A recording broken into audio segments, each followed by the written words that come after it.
I know you're gonna have to do almost everything alone up here, but you know I'll be with you. Yeah, I know. Apollo was like my son. I raised him. And when he died, part of me died. But now, you're the one. You're the one that's gonna keep his spirit alive. You're the one that's gonna make sure that he didn't die for nothing. Now you're gonna have to go through hell, worse than any nightmare that you ever dreamed. But in the end, I know you'll be the one standing. I try. I try. You know what you gotta do. Do it. Do it. Anything in life that you put your mind to, you can do. So use that ability to maybe change the world. The world is your oyster. How many times do you have to hear, if nothing changes, nothing changes? Right? We all have heard this. I don't even know where it comes from. I probably heard that first when I was 10 years old. If nothing changes, nothing changes. And yet somehow we expect things to change. We expect things to change. You think you're gonna get in better shape. You think you're gonna get more money. You think your relationship is gonna improve. You think you're gonna get promoted. You think you're gonna get a raise. You think the world is going to get better without you doing anything, but it isn't. A lot of times we have this desire to point the blame finger externally, but wherever you point the finger of blame, power follows. And so whoever I blame for the life I have is the person who I give all the power over my existence, over my circumstances. And so it hurts, but if you turn the finger inwards and you start saying, I don't like my life. The person that I need to punish or get back at is the real person who got me here, which is me. And so you may be right that other people did certain things or you got dealt a bad hand. It also doesn't matter because the only thing that you can control is obviously the actions that you take. And the only person who's in control of that is you. You know, people need to have purpose to get up. They need purpose to perform. You need to get to a point in your life where there's nothing on the docket. There's no 5K. There's no I'm going to get into school to be this or that and still perform to the highest level. Because what people don't get is one day that thing's going to come up. And if you're not constantly performing without purpose, you're not going to be ready when the time comes. It's this magical thing, purpose, that we're all looking for. But what's funny about it all is that we need these things to perform. But we don't take a second to realize the purpose is always there. The purpose never leaves us because the very purpose is you. You are always the purpose. There may be another purpose, like being a SEAL or going to college or whatever, but the main purpose in life is you. But you got to get up early. You got to work out, and you have to prioritize and execute, and having that checklist that you put together the night before about what you want to do and what's important is absolutely critical. Otherwise, you lose it. And you know, for me and Jocko, and for all of us at our team on Echelon Front, like it's when we get away from the things that we talk about to people. We're human beings like everybody else, and we can get pulled in different directions. When we get away from those things, it doesn't work. Things start to fall apart. You lose track of where the priorities are. If I can't regularly detach, that's something I have to really focus on to do, is to regularly detach. If I'm grinding on something for 2 or 3 or 4 hours at a time, sometimes it's easy to miss other things that are coming up. And I got to make sure I pull away from things, kind of think about the prioritize and execute piece, figure out, you know, if I need to reprioritize and so I don't get target fixated on one thing and keep going. Nothing is going to change unless you change what you're doing. Change the junk food that you're eating. Change the time that you wake up. Change what you do when you get out of bed. Change what you do with your time. That's what you need to do. You have to change some things or nothing will change. So make changes and start little. Get up a little bit earlier, get a workout done. It doesn't have to be epic. It doesn't have to be epic. You don't have to do a 3-hour leg day, but get up and get something done. If you work for it, if you're willing to put in that sweat, that blood, and those tears, baby, I'm telling you, you can have what you want, be what you want, do what you want. Are you hearing me? So before I get started, I just want you to look around. I just want you to see it, baby, that it is a myth. Listen to me, because some of you like, E.T., I'm putting in work, I don't see it. Keep going till you see it. Don't quit, don't give up. Listen to me, don't give up, don't give in. You hang in there, you hang in there, because if you quit right now, you ain't gonna never see it. You ain't gonna never get it, but if you hold on, baby, but if you hold on, everything you dreamed of, everything you envisioned, everything you worked for, it's coming, but you can't quit or give up before you get it. Thinking about what the version of you who got you here did, and then acting in the exact opposite of that as many times as you possibly can, and the pain that you feel by rejecting the thing that you used to do that got you into this bad circumstance, that's the real revenge. So if you wake up in the morning and you don't want to do something, you don't care enough about yourself. And that's what you need to really research is, man, why am I not doing this for myself? Because that is the number one purpose in life, is to better oneself. So that's the only purpose I fucking need. So the reason I get up every day, even though there's no race or there's no school, or there's nothing in front of me, is because I have pride in myself. It's up to the individual to allow the dreariness to set inside. Do we worry about external factors, or do we worry about what's inside of ourselves? Those two different things are the two measures of confidence, positive and negative confidence. And negative confidence is an egocentric person. Bases all their performance trying to achieve third parties' agreeability, their likeness, their thumbs up, because we value their opinion. Those kind of people allow this mood and the weather and everything to set in to dictate their performance of the day. There's also another side, the positive side of confidence, starts from within. That's called pride. That doesn't value rain, sun, if there's someone in the corner looking at them, if it's 5 in the morning, 5 in the afternoon, that pride is always awake, always turning, always burning for the ideology of greatness to be matured into reality. That's internal pride. No one can alter that. If you're going to do it, do it. Say what you can do. Do what you say. If you can't do it, don't say you can do it. Don't over-leverage yourself. Don't over-leverage a decision and then jump in and kind of dip a toe. I think I'll try it out. No, think if you're going to try it out beforehand, but when it's time to go, dive. Finish it. Find out. Come out the other side. Don't leave it and go, ooh, if I just would have. That keeps me up at night. I think it keeps a lot of us up at night. When you half-ass something and you just don't know whether you failed or succeeded, got what you want or didn't get what you want. Finding out and looking in the mirror and going, I didn't half-ass it. I went all the way. I found out, and that ain't for me. Or I found out, and you damn right that is for me. That's a great place to get to. Lion is the king of the jungle. How can he be the king of the jungle? If he's not the biggest, the elephant is probably one of the biggest. He can't be the fastest because that's a cheetah. He can't be the smartest. So he's not the biggest, the fastest, or the smartest. So how does a lion become the king of the jungle? His mentality. That's the only difference of a lion and an elephant.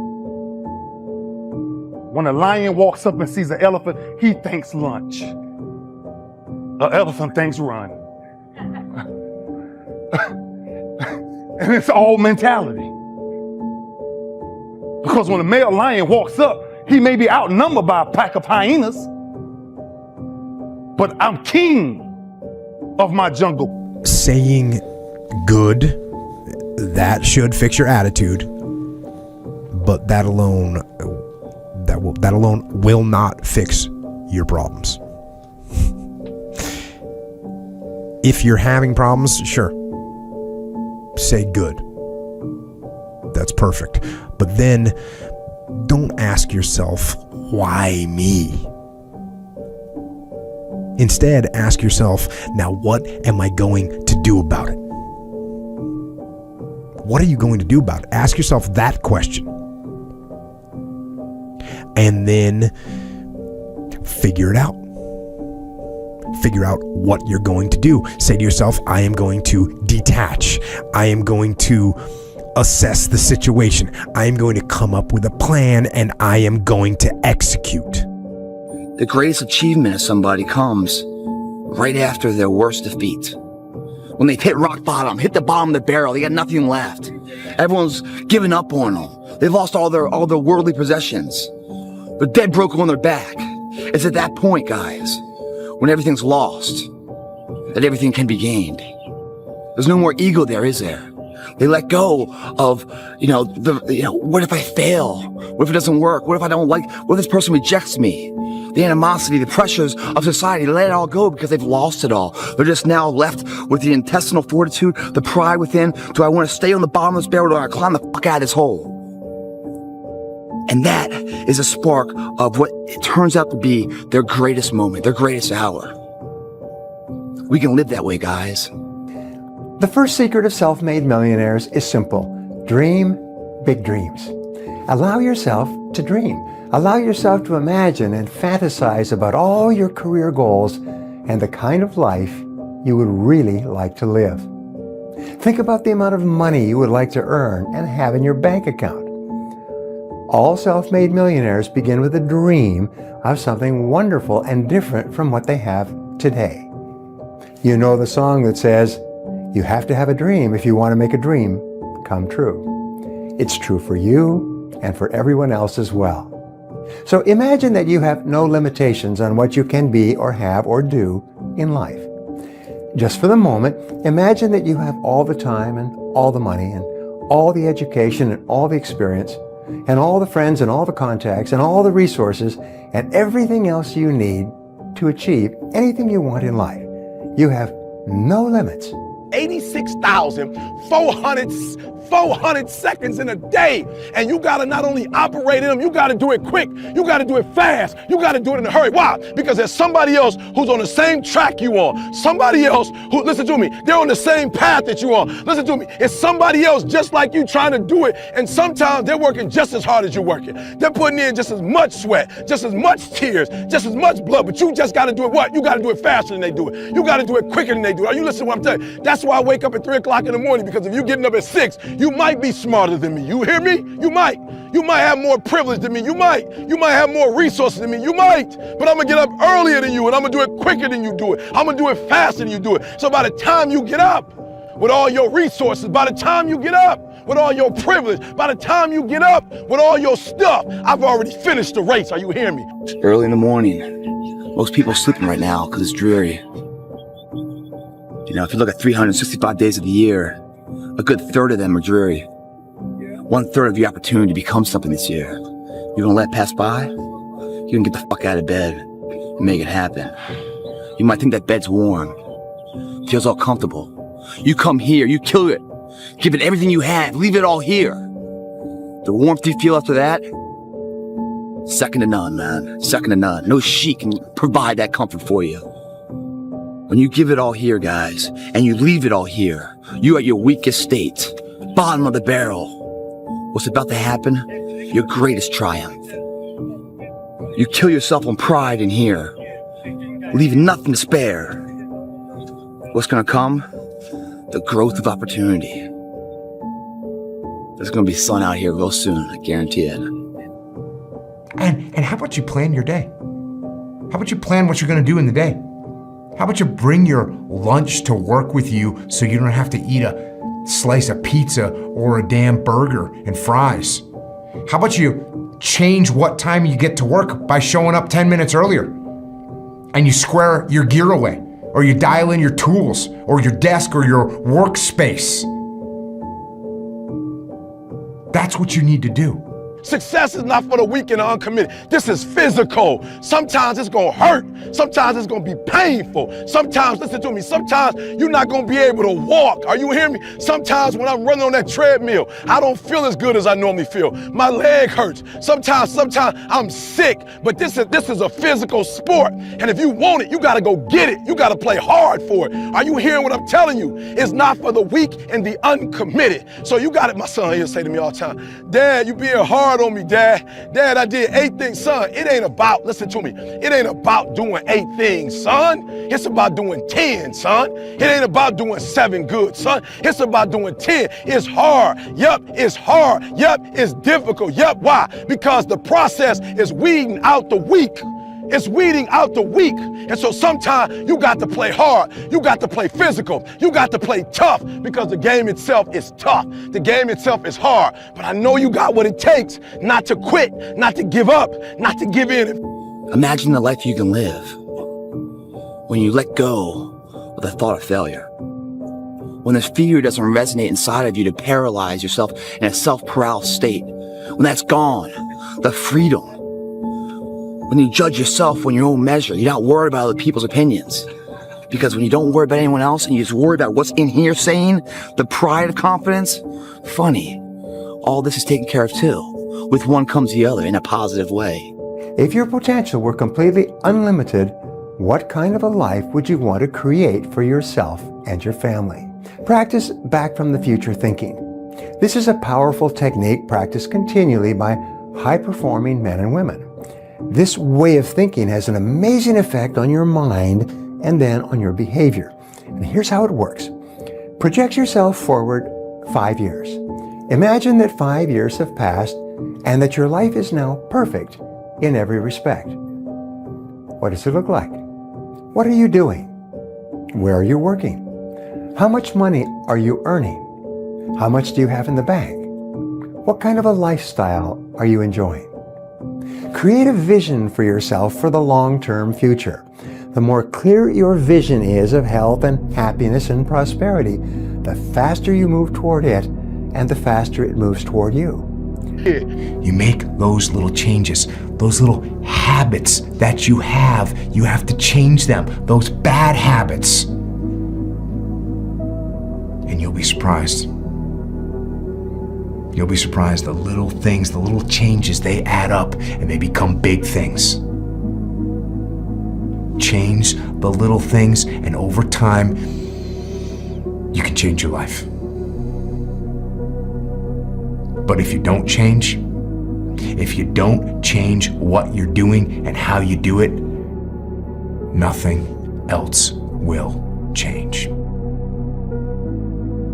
Winners are found every moment, guys, in the choices we make. Our character is defined by the choices we make on a moment-to-moment basis.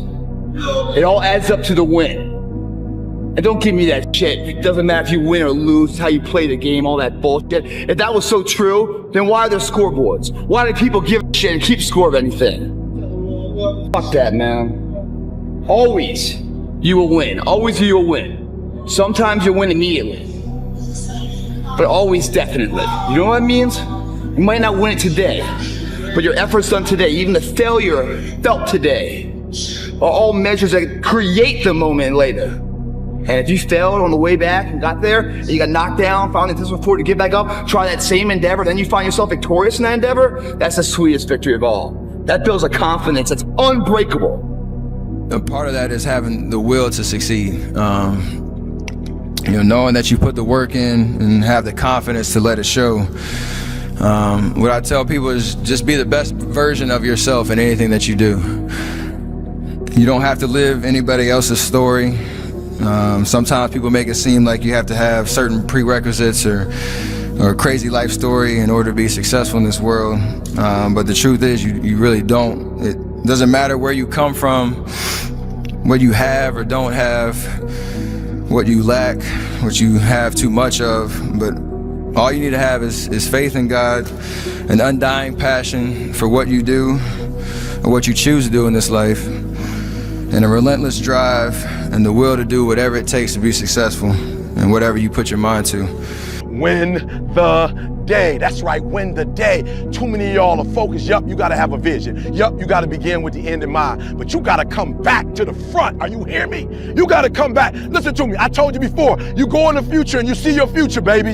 You look at it. You see where you wanna be in 20 years, in 30 years, in 40 years. And then you come back to the present, to this particular day, to this particular spot. Get in the spot and you master today and you don't worry about tomorrow, and you ain't tripping on your past. Why? Because your past don't count no more, and your future is so far ahead that you don't even need to be worried about that. You master the present. You master the present. You master Monday, and then you take on Tuesday. And once you lick Tuesday, then you say Wednesday, come on. And then you take Thursday, and then you master Friday, and then you tell the weekend, bring it on. And when you get to the point where you start winning the day, then you start winning a week, and then you start winning a month, and then you start winning a year. Are you hearing what I'm saying? It's your boy E.T. saying, go fast, go hard, finish, and win the day. And you know, when you can see change, that's when you like really go into it. You start getting obsessed when you see whether it's success or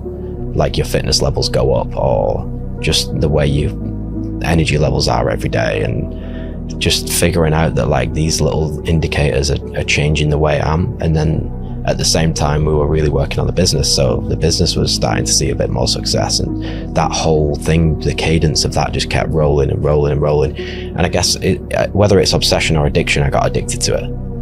And like there couldn't be a day go by where I wouldn't work out, or I wouldn't eat the calories that I needed to eat, or I wouldn't sleep the exact, like, and I needed to get the exact amount of sleep that I wanted. And it just completely changed like the way I looked, and the like my levels of fitness and cardiovascular and strength and everything like that just went through the roof. When you create a clear mental picture of where you are going in life, and you set clear career goals, you become more positive and more motivated and more determined to make it a reality. You trigger your natural creativity, and you come up with idea after idea to help make your vision come true. You see, you always tend to move in the direction of your dominant career goals and dreams and images and visions. The very act of allowing yourself to dream big dreams actually raises your self-esteem and causes you to like and respect yourself more. Dreaming big dreams improves your self-concept and increases your level of self-confidence.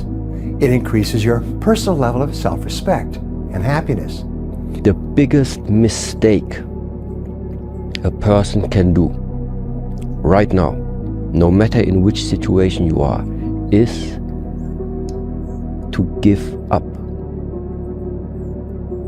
You might not reach the best version of yourself in this lifetime, but a better one than you are right now. The main point is to find something that you are not standing still where you are right now.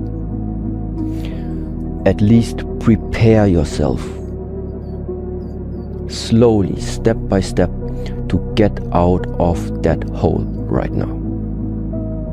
Some people can sit around and wait for the opportunity to change like this, and then they get the fuck up.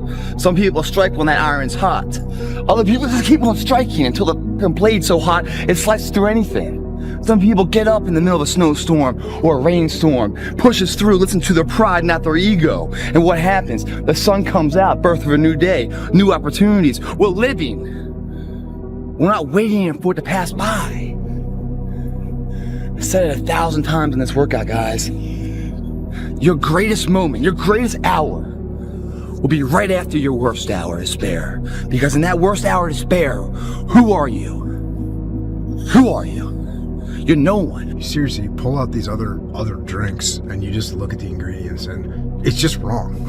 We are legitimately going to help people be better, be healthier by just giving them the right stuff to put in their bodies, man. But if they don't know, if they're not educated, if we don't do a good job, if I don't do a better job of educating people as to what they're putting in their bodies, that's on me. You know, you hear something like, oh, people spend millions of dollars to advertise. They spend millions of dollars to brainwash you. They spend millions of dollars to lie to you. It's not even millions. It's tens, if not hundreds of millions of dollars to get you to put their crap into your body. It's just disturbing. We're doing the right thing for the right reasons, and when that's happening, you win in the end.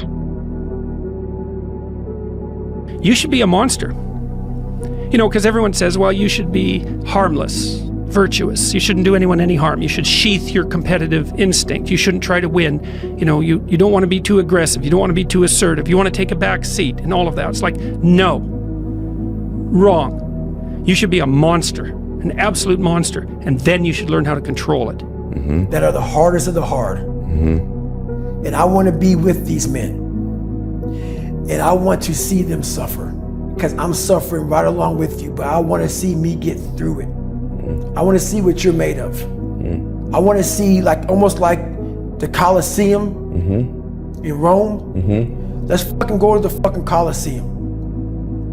And the only way to see who the baddest motherfucker is to suffer. You can't do it by writing a paper. So let's go, because why? What I found out through my life was I thought of myself as some weak little bitch kid. And what I found out, and the only message I want to get across to people is once you change one thing, your mindset, you can attack everything. Take the opportunity. It doesn't say receive the opportunity. Right. It doesn't say have the opportunity granted to you. It doesn't say get lucky with the opportunity. It says take the opportunity. You know what that means? That means you have to seize it. That means you have to take it. No one's going to give it to you. No one's going to come and say, here, I got this path. You can make $1 million a year or $10 million a year. If you do, no one, that's not how it works, bro. True high achievers, they look for the lane and then they take the opportunity by taking initiative. Quitting guarantees the failure. Once you quit, it rules out any chance of succeeding. The mere waking up every day, putting the next foot in front of the next foot, at least keeps you in the game. And if God is waking you up continually every morning, once God wakes you up, that's a sign from God that he ain't through with you yet. That he has something more for you in store that he hasn't given to you yet. That's why you wake up every day, because God has more for you. Now, all you gotta do is understand that, because look at this. The moment God is done, when you served your purpose here, you won't wake up. But if you keep waking up, don't you understand that there's a higher purpose? And if you are not a person that you are comfortable being alone with, that is the one person in this universe that you have full power, full right, and full responsibility to change.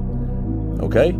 I don't have the right, I don't have the desire to, and I do not have the right to try to change my wife's personality and who she is.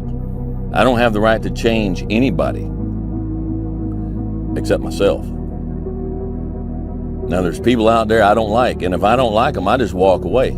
I'm 55 years old. I've done without that person my whole dang life. I don't need them now. And I don't have the right or the desire to try to change them. There are so many different approaches also out there. I can only tell you the one that is working for us over here. But you have other people that you have also talked to in the past. I think if there is something in common when it comes to people that are not living in these holes, there's a reason why you are not in that hole. Because you have figured out another way of how dealing with this world. Your view has become already a little bit more clear about how things are functioning here. I found that nothing in life is worthwhile unless you take risks. Nothing. Nelson Mandela said, "There is no passion to be found playing small and settling for a life that's less than the one you're capable of living." Now, I'm sure in your experiences in school and applying to college and picking your major and deciding what you want to do with life, I'm sure people have told you to make sure you have something to fall back on. Make sure you got something to fall back on, honey. But I never understood that concept, having something to fall back on.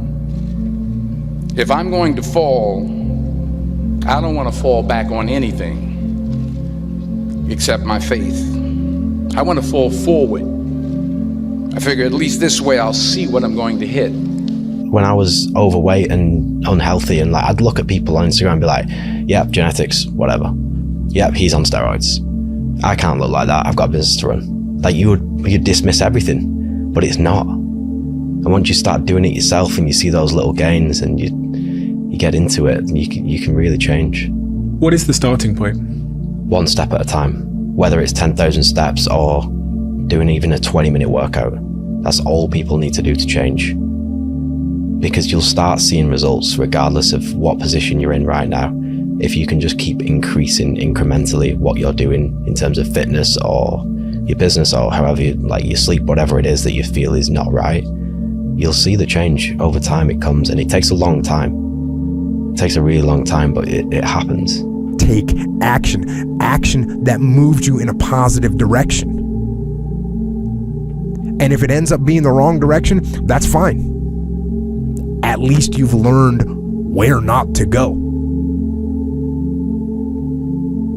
Now, where this gets tough is if it is something that seems like it's completely out of your control. And you know what? Some things are completely out of your control, and that's fine. And when that happens, you ask yourself, what can I control? What can I control that will make this situation a little bit better? And a lot of people don't like to do that because they do this. Well, what if I do all this shit and they don't recognize me? I'm not going to put in all this work and, fucking have them not pay me for my blah, blah, blah. Let me tell you something, bro. That's loser talk. Because here's the reality. If you took the opportunity, you learned the skills, you learned how to solve the problems, and you were actually valuable, and your fucking place of business doesn't recognize it, you just learned a whole new set of skills that you could take elsewhere and make more money. You see what I'm saying? So it's fucking take the opportunity. And these people have a misunderstanding of that. They believe that if I show up every day, because they do, they all got parents that think like this. That's what it always comes. Minimize the errors and make the rest of your life the best of your life. But when you begin to dream big dreams about financial success, you begin to change the way you see yourself and your life. You begin to do different things, bit by bit, gradually, until the whole direction of your life changes for the better. Dreaming big dreams is the starting point of financial success and of becoming a self-made millionaire. So here's an action exercise for you. Make a list of everything you would do or attempt if you are absolutely guaranteed of success. Then decide upon one specific action and take it immediately. Remember, all self-made millionaires dare to dream big, and then they take action. Just you, mano to mano. Who's talking inside? Is there anything left? You're at the bottom of the barrel, no place to go but up. That's the voice that carries your weak ass, pathetic ass that everyone said goodbye to and left. To get the fuck up, find the intestinal fortitude, stand back up in a cloudy day until the sun comes out. That is your finest hour. That's the positive confidence of pride, not the negative confidence of ego, where you're worried about other people. What we do every day, every single day, what we do becomes habitual and routine.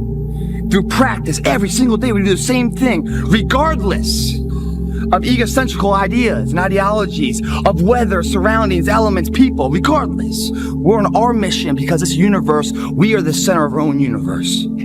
We continue to do the path that we believe in. It doesn't change in a biased nature of someone else's opinion or the fucking sun or the... No. Headstrong, confident, pushing through it. One doesn't expect to get from life what one has already learned it cannot give. Rather, one begins to see that life is a kind of sowing time. And the harvest is not yet here. He was just a humble preacher's son. And yes, he had his demons, but they never stopped him from searching for beauty. Because when you find beauty, you find inspiration. If, that is, you stay as determined as Vincent. Never stop, no matter how many failures.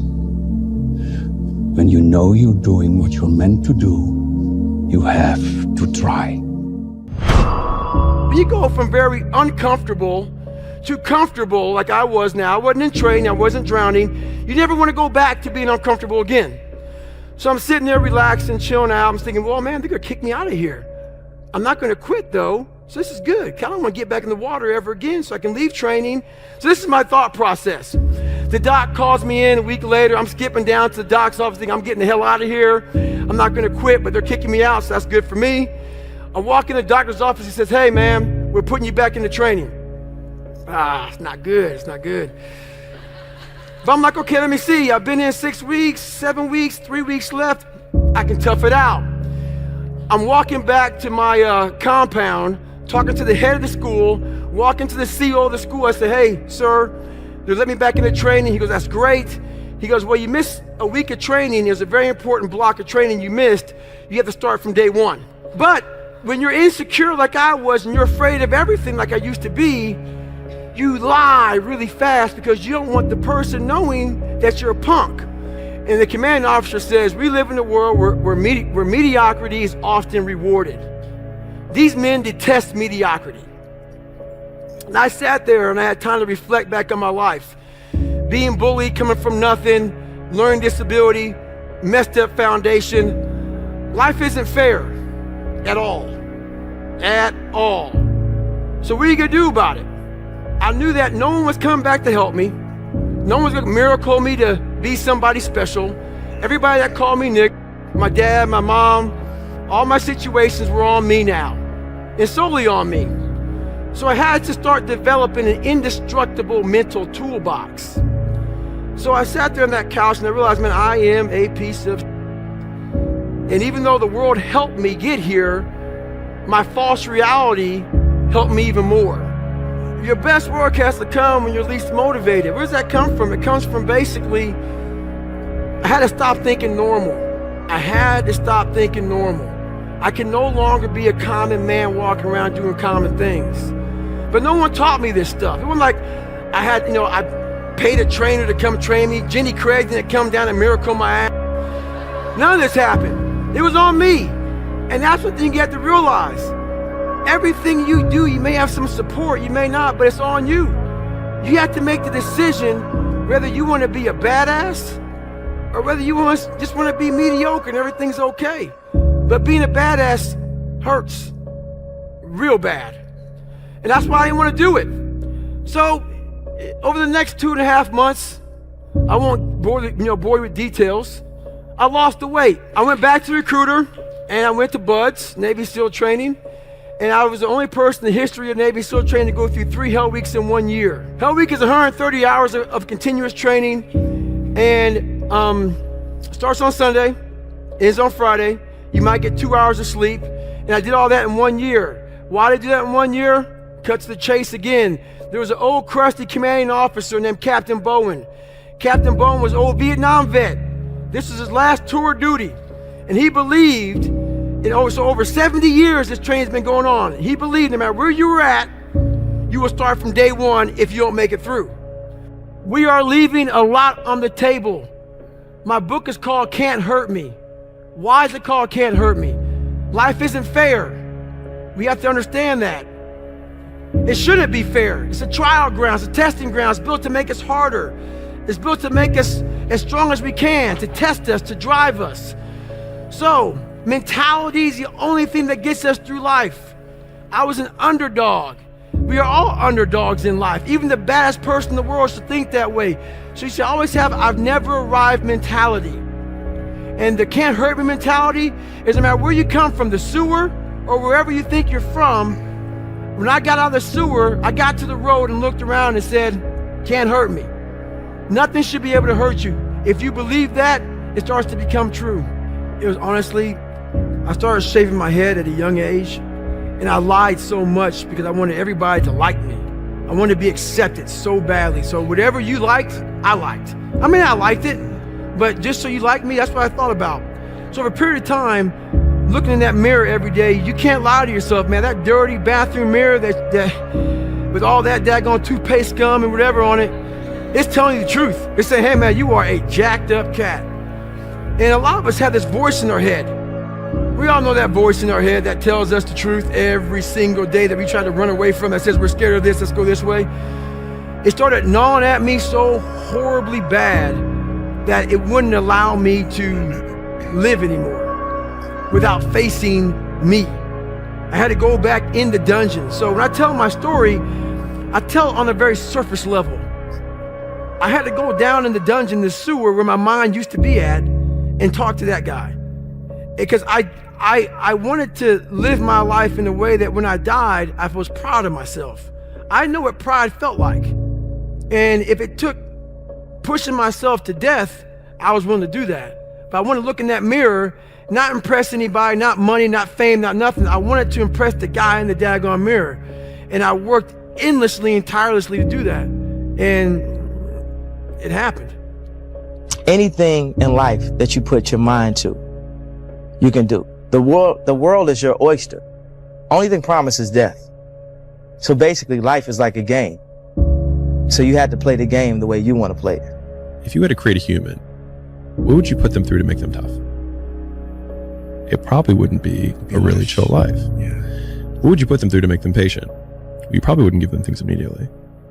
And so it's like we want these traits, but each of the traits has a price tag attached to it. It's just like, do you want to pay the price tag to get the thing?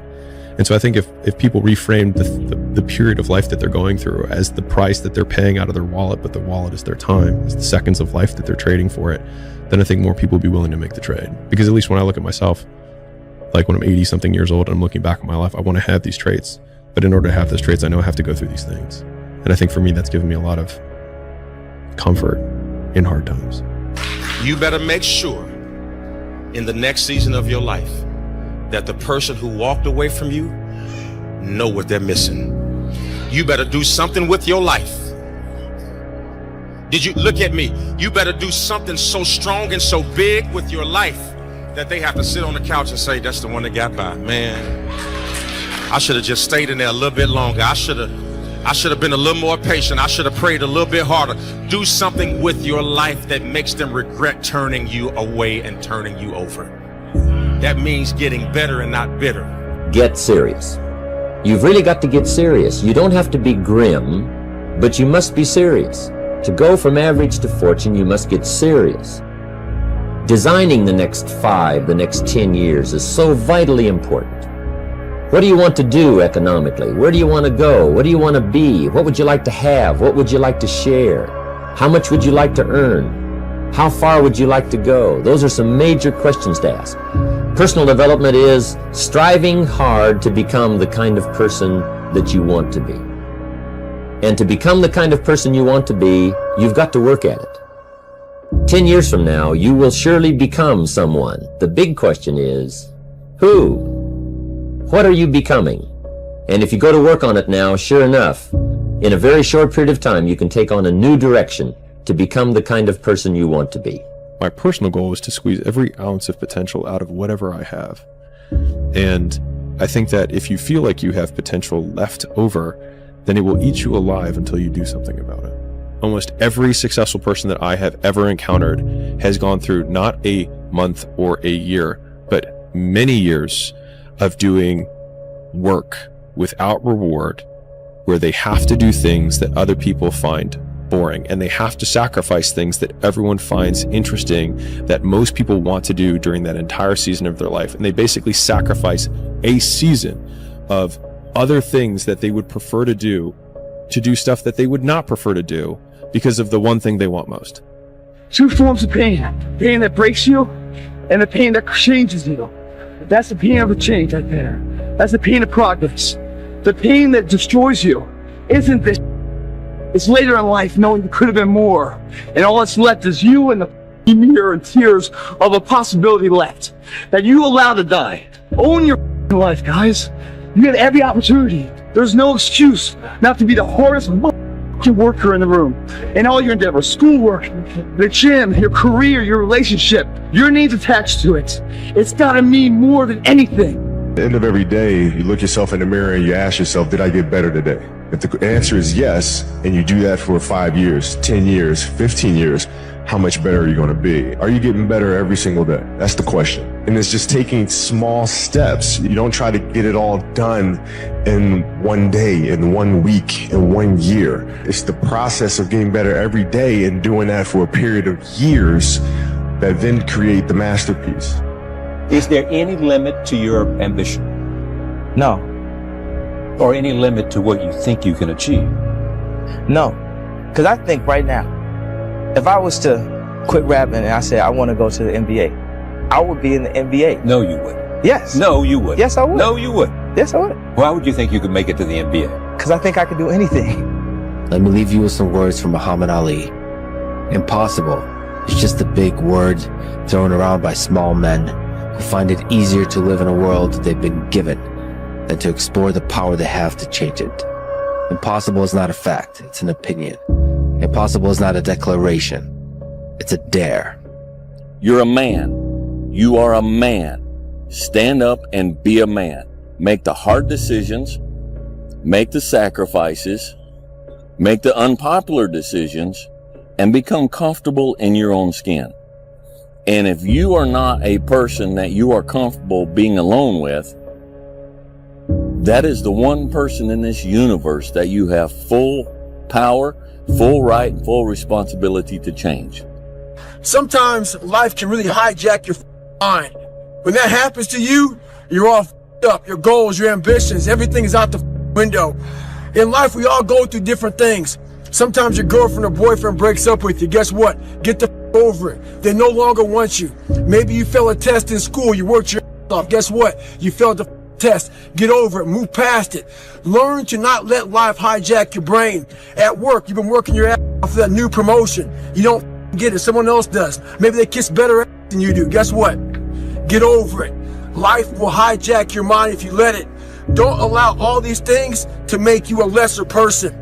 You must own your mind. Don't let life own yours. Get after it, stay hard. The message I try to deliver to people is play to win. Don't play to avoid loss, because the things you fear, the things that's going to happen to you. Set that target on something positive. Work for it. Expect it. I was going to work that hard every single day so that when I do retire, I have no regrets. And that was the most important thing for me, is to leave no stone unturned, get better every single day. And if I lived that way, then over time, I'd have something that was beautiful. And that was my philosophy. It seems like a pretty simple one, but if you live your life to just get better every single day, and you do that for 20 years, what do you have? I never looked at things as problems. I look at them as opportunities. Maybe that's something I can say. Someone, well, she did this, and well, what an opportunity you have. Yeah, well, the world, because they said this and Shannon said that. Yeah, well, what an opportunity you have to make a difference. Dr. Carter had a tear in his eye. I could tell he felt for me. Then he said, son, I'm sorry to say you're not going to box again. And I looked at him. I said, no, Dr. Carter, you're wrong. I am going to box again. He said, you don't understand what kind of man I am. Oh, let's do a what if. What if what? What if you lose? I don't even feel, I can't, my consciousness don't even elevate that thought. Therefore, if it happens, you'd be distraught, crazed, what? It's not my nature to allow it to happen. Man, if I want to be good, I gotta wake up in the morning, I gotta do the extra work. And I gotta show up when other guys aren't. And I've gotta learn, I've gotta continue to be open to learning. The unfulfilled potential is the story of most people's lives. It is. It is. And it could have been the story of mine. And I tell a lot of people go, what's your biggest fear in life? And my biggest fear, honestly, was, that's not me, man. And God looks at me and says, that's who you were supposed to be. I'm not good enough, smart enough. I'm not talented enough. Some people are. Some people can start at 1. Some people don't have to start at all. If you lack talent, you can't sit back and say, I'll start in half an hour. I can't do that. I gotta start now. And after I get back from starting, I gotta start again. And then when I get done with that run or that study session, if it wasn't good enough, I gotta go back again. So you can honestly outwork anything. You see that look right there? Don't ever let a man see you like that. Cause you give him the power over you. If you gotta take an L, you take it with your head up, chest out, like a man. Impossible is nothing to somebody that tries. Everything that someone said was impossible has happened. Yeah, there's human beings that have different temperament and different minds and different mentality and a ruthless competitive drive that's almost terrifying to the ordinary person. What's the central part of your training? Is it running? Is it sparring? Or Central part is dodging the nightclubs and the parties and the girls. You know the truth? And being in the bed by yourself at 9 o'clock at night. And if you can get by that, you'll make it. Well, that's the truth. Now, I tell you the truth. People don't see that. People will never understand that. To be success, all they think about, well, you batted 202, and you struck out a certain number of times. Yeah, okay. But the effort was there, and the learning curve and the passion was there that has transcended not just to me, but to other people who are afraid to do things because they're worried about the perception that may come from other places. To me, that's more gratifying than anything, So that's the things that my father and my mother instilled in me. Take a negative and turn it into a positive. Don't be afraid to fail. It happens like this. You work, nothing happens. You work, you watch some people fall off, nothing happens. It's hard, difficult, and lonely. You work, still nothing happens. And then for the people that persist and last the test of time, that overcome the adversity, that continue to do the personal development work and continue to put pressure and march forward under any and all circumstances, it happens like this. It's hockey stick growth. You just take off. Those times when you get up early and you work hard, those times when you stay up late and you work hard, those times when you don't feel like working, you're too tired, you don't want to push yourself, but you do it anyway. That is actually the dream.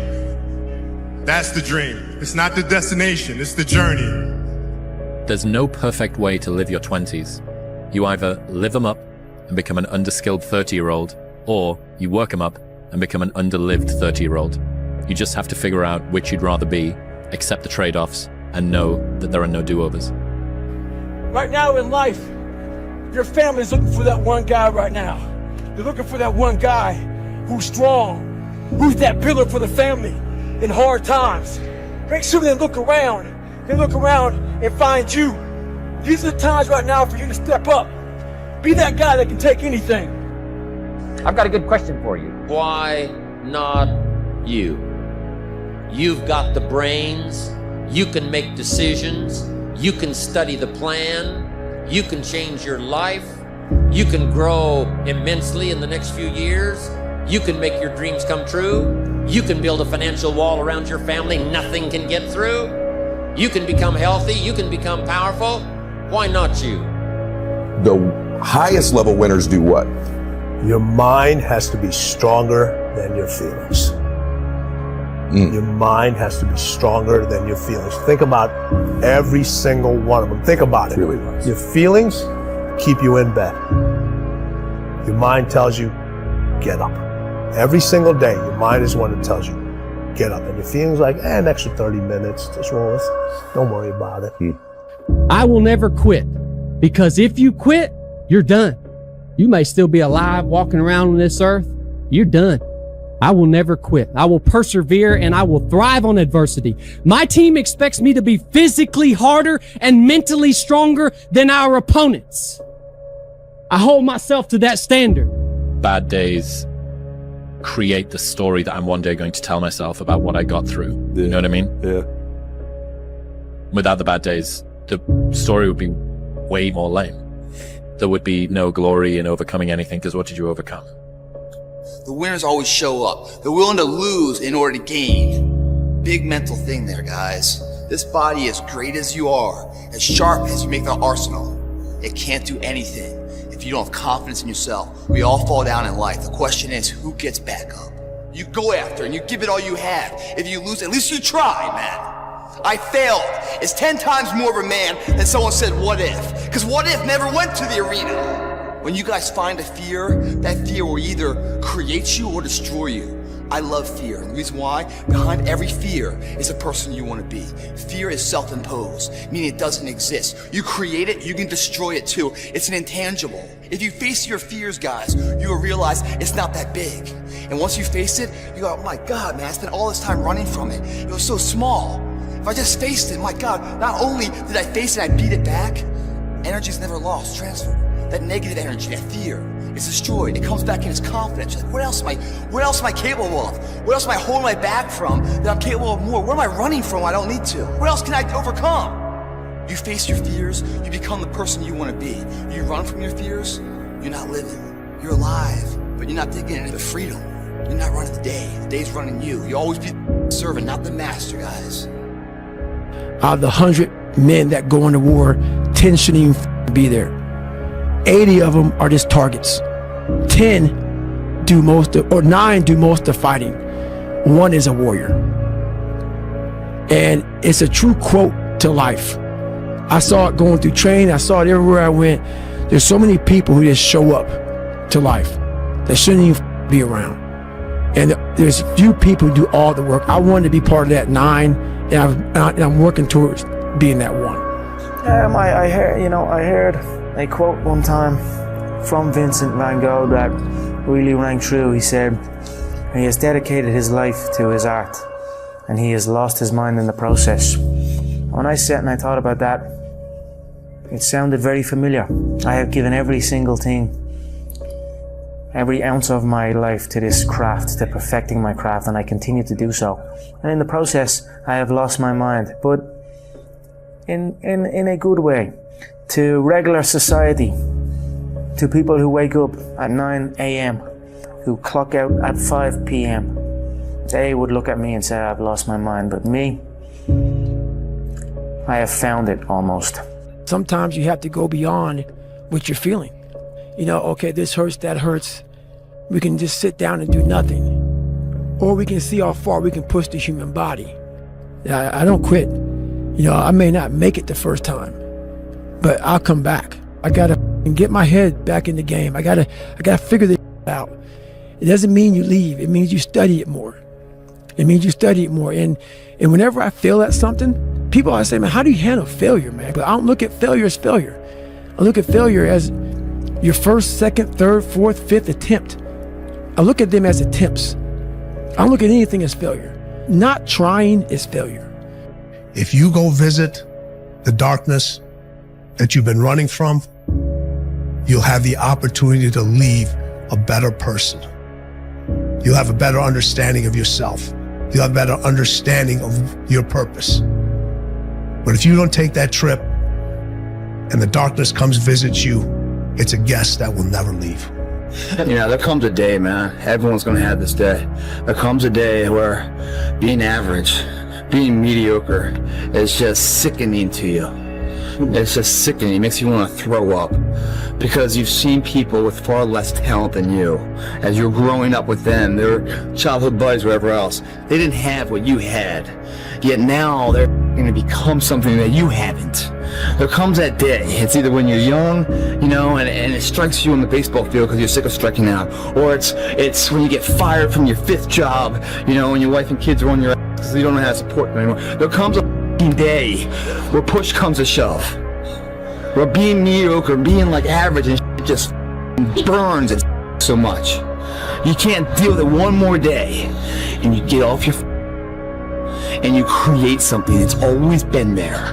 It's always been inside of you trying to come out, but you've never wanted to unwrap it because it's too much pain and commitment. You were scared you were going to fail. You were scared if you started, you never finish it. You didn't want to tell anyone about it. You knew it was there, but you never wanted to embark on it until something hits. You get fired or somebody else gets success, remind you of what you could have been. And then the spark is born. And no matter what happens, I'm never going to be in this boat again. And you get up and you go, even if it gets knocked down, you just keep going. You're a wild man. And life has never been so sweet. That can happen at an early age. It can happen at a later age. It's going to happen to somebody no matter what, it's going to happen to you. And when it does happen to you, thank your lucky stars that finally you're alive. It's time to unwrap the potential you can be.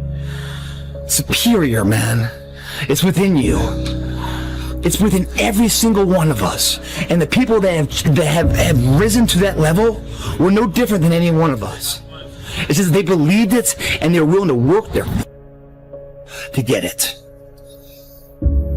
It wasn't about the potential. It wasn't about the genetics. It was about the perseverance. And it was about being the hardest worker in the room. Kill the boy, Jon Snow. Kill the boy. And let the man be born. So the goal was to be the first one at breakfast. So I set my alarm. I make sure I'm up by sunrise. I get out of bed. I put on my gear and I head downstairs. But when I get there, Kobe's already there with ice packs on his knees, drenched in sweat. Now, it took me a minute to figure it out, but this guy wasn't only awake before me. He had already worked out. He had just played in the finals days earlier. Meanwhile, I'd been off for months and I was still exhausted. What he had done that morning was incomprehensible to me. That dedication he had only days after falling short of an NBA championship. That taught me something I've never forgotten. Legends aren't defined by their successes. They're defined by how they bounce back from their failures. And that's what I hope to communicate to anyone watching this. You on that winter arc, I go, I'm on that 365. It's not an arc, it's a circle. It's a circle that keeps going around and round and round. Winter, spring, summer, fall. Love yourself enough to stay motivated. 365 arc. Do a circle. Stay hard. David Goggins, he wrote me, be the guy who embraces the ugly, the miserable. Be the guy who embraces hard work, the grind. Don't be afraid of being hurt. Don't be afraid of sacrificing some blood. You're up 2-0. What's the story? Are you not happy, or you're only half happy, or? Still to be happy about. You're up 2-0. Job's not finished. Job finished? I don't think so. Yeah. It's pushing the water, and there's a jogger, actually. Look at this.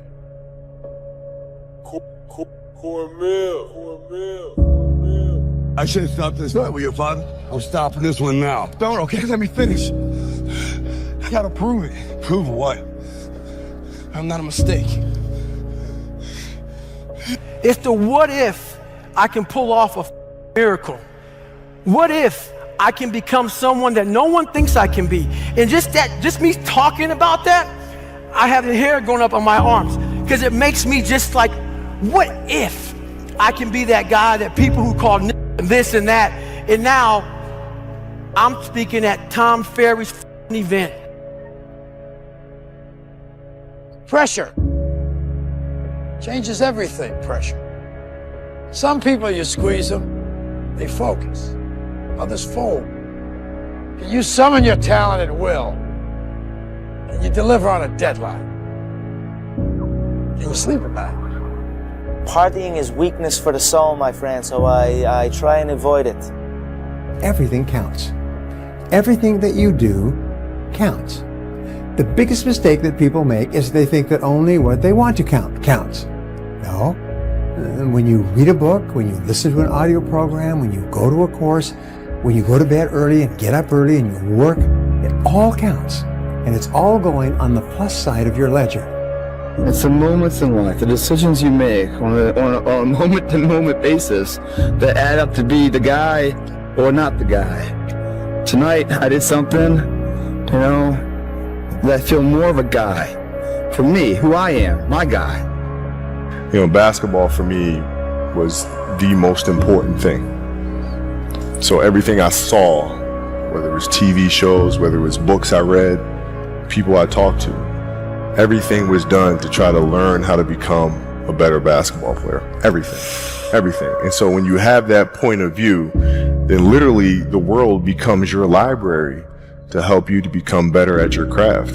The world becomes your library to help you improve your craft, better your craft. Yes, indeed. So because you know what you want, the world's giving you exactly the information you need to become better at it. Because you know what you're looking for. The thing I would say is, when you grow up, you tend to get told that the world is the way it is, and your life is just to live your life inside the world, try not to bash into the walls too much, try to have a nice family life, have fun, save a little money. But life, that's a very limited life. Life can be much broader once you discover one simple fact, and that is everything around you that you call life was made up by people that were no smarter than you. And you can change it. You can influence it. You can build your own things that other people can use. And George Foreman admits that he gave Muhammad Ali everything he had. And Muhammad Ali grabbed him and pulled him to him. Old man hadn't fought in years, hurt. And Muhammad Ali pulled him to him and said, "Is that all you got?" And George Foreman said when he heard the words, "Is that all you got?" it penetrated his spirit. And said, "I done gave my man everything I got. I can't see him to knock him down." And Muhammad Ali said when he said that to him, he looked into the pupils of his eyes, and he said at that point he knew George Foreman had lost. Everybody's asleep, man, or just getting home after a long night. You know, going out there partying. It's Friday night. It's close to 3 in the morning right now. You know, the thing is, man, it's always going to be a party. There's always going to be a time to celebrate and a time to join friends or a day that, I mean, the bars are always open. Always open. No matter how old you are, they're always open, you know? What's not always open is the opportunity to check the box in life. You know, achieve your dreams. That's not always open. Why? We all ask why we should work this hard. Why take that many classes?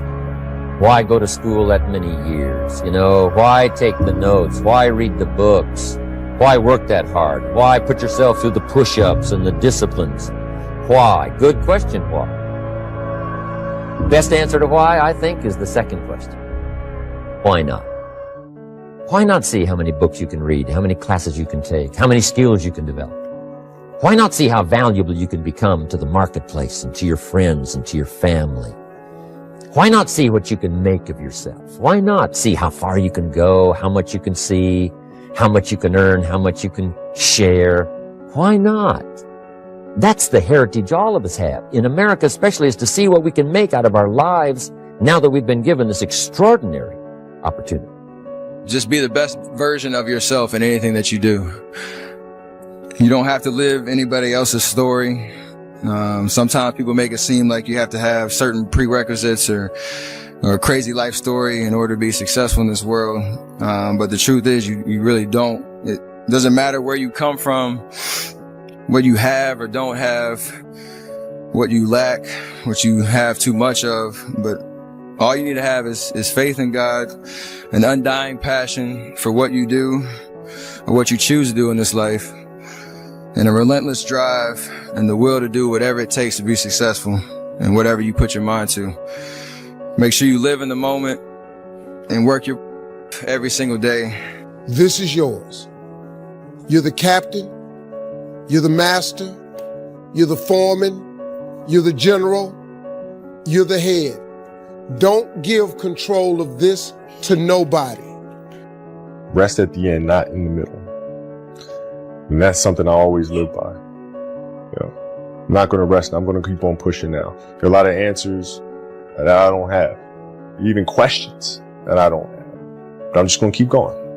The mindset of a winner, which is a winner does more than expected every single time, no matter how they feel, no matter the circumstances. A winner shows up 10x times more than the average person. A winner has these unreasonable expectations of himself. A winner knows that he's destined for greatness. And no matter how many people around him tell him to slow down, be careful, watch out, that's too risky, you don't have the genetics, the DNA, the money, the mind, the brain power for that. A winner locks onto their goals and keeps going. Yeah, keep booing me, baby. Keep booing me. I love it. I love it. People been booing me and doubting me since I started training. I love it. The more you boo me, the stronger I get, baby. I'm used to this. Y'all can't stop me. Keep it up, baby. Keep it up. Y'all can't stop me. I was born in it, molded by it. I didn't see the light until I was already a man. By then it was nothing to me but blinding. The shadows betray you because they belong to me. The sound of laughter and the sound of doubt motivates me, so... And it, all you got is 15 minutes. Can you be strong for 15 minutes? Can you? Listen, your concentration's weaving a little bit. Pick it up. Okay. Pick it up! Okay. Let's control the outside. Look, the fire's coming. Are you ready for the fire? We're firemen. Okay. We are firemen! Got it, Coach. The heat doesn't bother us. We live in the heat. We train in the heat. Yeah, let's go. It tells us that we're ready. We're at home. We're where we're supposed to be. Flames don't intimidate us. What do? We control the flames. We control them.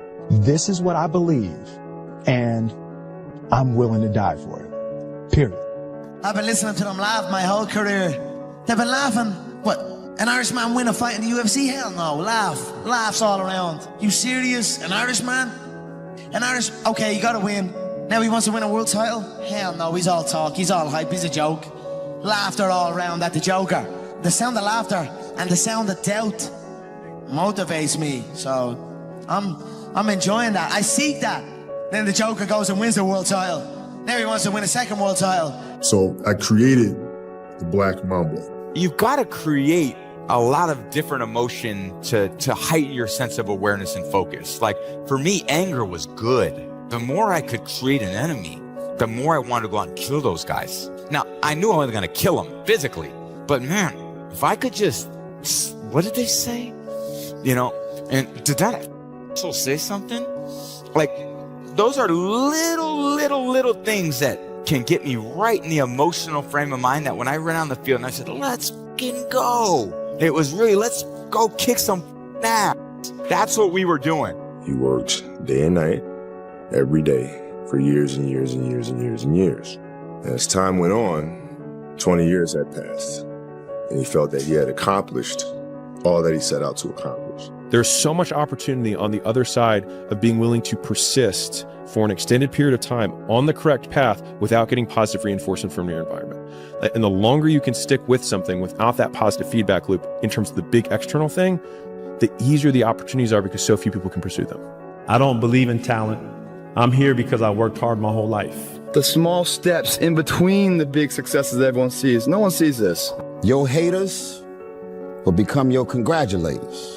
And the more stones they throw at your ass, your mansion gonna get bigger. The majority of people who aren't getting the places they want or aren't achieving the things that they want in this business is strictly based on hustle. It's strictly based on being outworked. It's strictly based on missing crucial opportunity. I can't catch a break, guys. Yeah. Get them the away from me. I can't be around those guys. I don't want to hear that shit.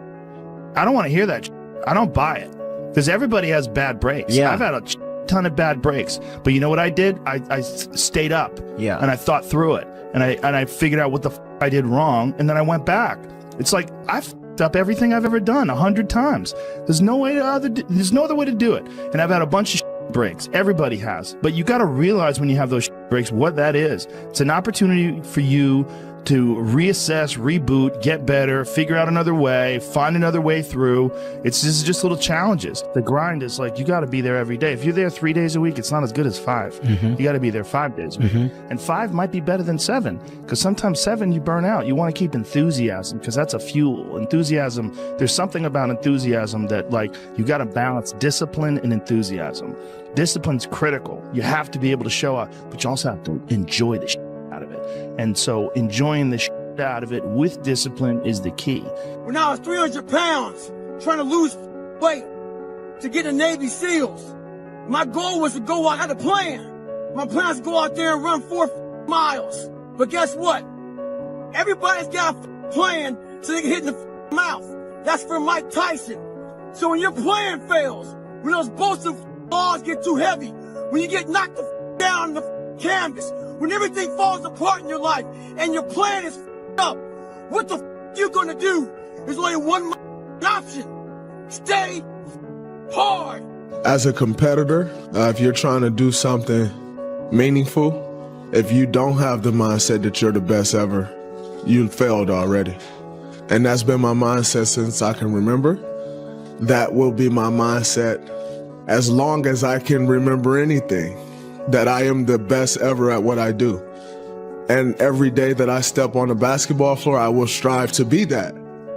But my mindset will always be as such as I am the best to do what I do. And that'll give me a shot at being the best.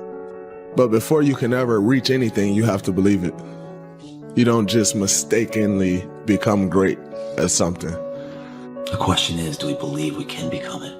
Without that belief, every journey, how bad do you want it? There's two options. To continue forward, pushing upward. And if you do, that dream is given birth, and forever you will live in the reality of it. If you stop, quit, throw in the towel, I promise you there's no distance you can travel far enough to ever find that dream again. For it is dead, and in its death, it's replaced by regret. Right now, it's your choice. Everyone is jealous of what you've got. No one is jealous of how you got it. Everybody wants the view, but no one wants the climb. Did you ever doubt? Or did you just decide to go all in and you just did it? I mean, my philosophy is you play to win. You don't play by half measure. Beating 99% of people is simple, not easy. You show up early, you prepare the night before, you remember everyone's name, you say no to opportunities that don't bring value to your life. You follow up quickly, you follow up multiple times, you deliver value at every interaction with the other person, and you never make the same mistake twice. The more I've done this, the more I've realized that it's about doing the basics at scale consistently. That makes you advanced, and that's how you win. I love this question, which is, what would you do if you weren't afraid? And I love thinking about that when I'm thinking about big life decisions. Like, what would I do if I weren't afraid? And it's usually like the big one, the bigger thing that I really want to do, but I'm afraid to do it. It's like, that's what I should do. I think a lot of people they see you run and they say, oh, it looks so easy, you really look effortless. But before it gets to that point, it's hard. It's like hard work. It's day in, day out, sacrifice, day in, day out, just dying. This time when you run and you just want to stop, you just want to give up, like, to hell with this, I just want to go home. This day when you get up and you know what, you have a training today, you know it's going to be intense, and you're like, oh God, I don't want to go today, but you got to go. And it's so hard, and a lot of people don't know. And that little voice becomes completely drowned out. And so you don't know who you are anymore. And you're afraid. We're so afraid of being different. They're so afraid of being odd. But look at all the powerful people in this world. Look at your celebrities in entertainment, in business, in politics. They're one of a kind. They have, like, I hate that word, but it's like a brand. They're different. They stand out for something that's truly different. You know, even Albert Einstein, there's nobody else like Einstein. There's nobody like Da Vinci. That's where your power lies. And you'll go, oh, but Robert, those are people that were brilliant, that were talented. I'm not like that. I don't have that. Well, bullshit. You do have that. It's just you're forgetting about it, and you don't want to put the effort into it. We're up here because of 4 a.m. We're up here because of 2-a-days or 5-a-days. We're up here because we had a dream and let nothing stand in our way. The only way you're ever going to get to the other side of this journey is you have got to suffer to grow. To grow, you must suffer. And some people will get it and some people won't. Louis. I will not be outworked. Right. Period. You might have more talent than me. You might be smarter than me. But if we get on the treadmill together, right? There's two things. You're getting off first, or I'm going to die. It's really that simple. A lot of people can climb that mountain. It's the way down that breaks them. Because that's the moment when you are truly alone. And what will you do then? Can you summon the will to fight on through all the pain and rise again? Who are you, Michael? That will be the defining question of your life. And I think you already know the answer. And you're going to fail, and you're going to fail, and you're going to fail, and then you're going to win. And that's life. Life without those challenges, it's just existence. Don't just exist. Go live. You can hope, you can wish, you can dream, you can say you're gonna, but the reality is until you start stacking wins day by day by day by day, nothing's going to happen. The game is played one day at a time. And if you have the capacity to wake up today, go through the entire day, do everything you're supposed to do, be smart enough to figure out what the actions of a winner look like and execute on those. The day is over and I'm starting over tomorrow. And today I have a score of 0 on the second day. And at the end of the day, I want to score 100.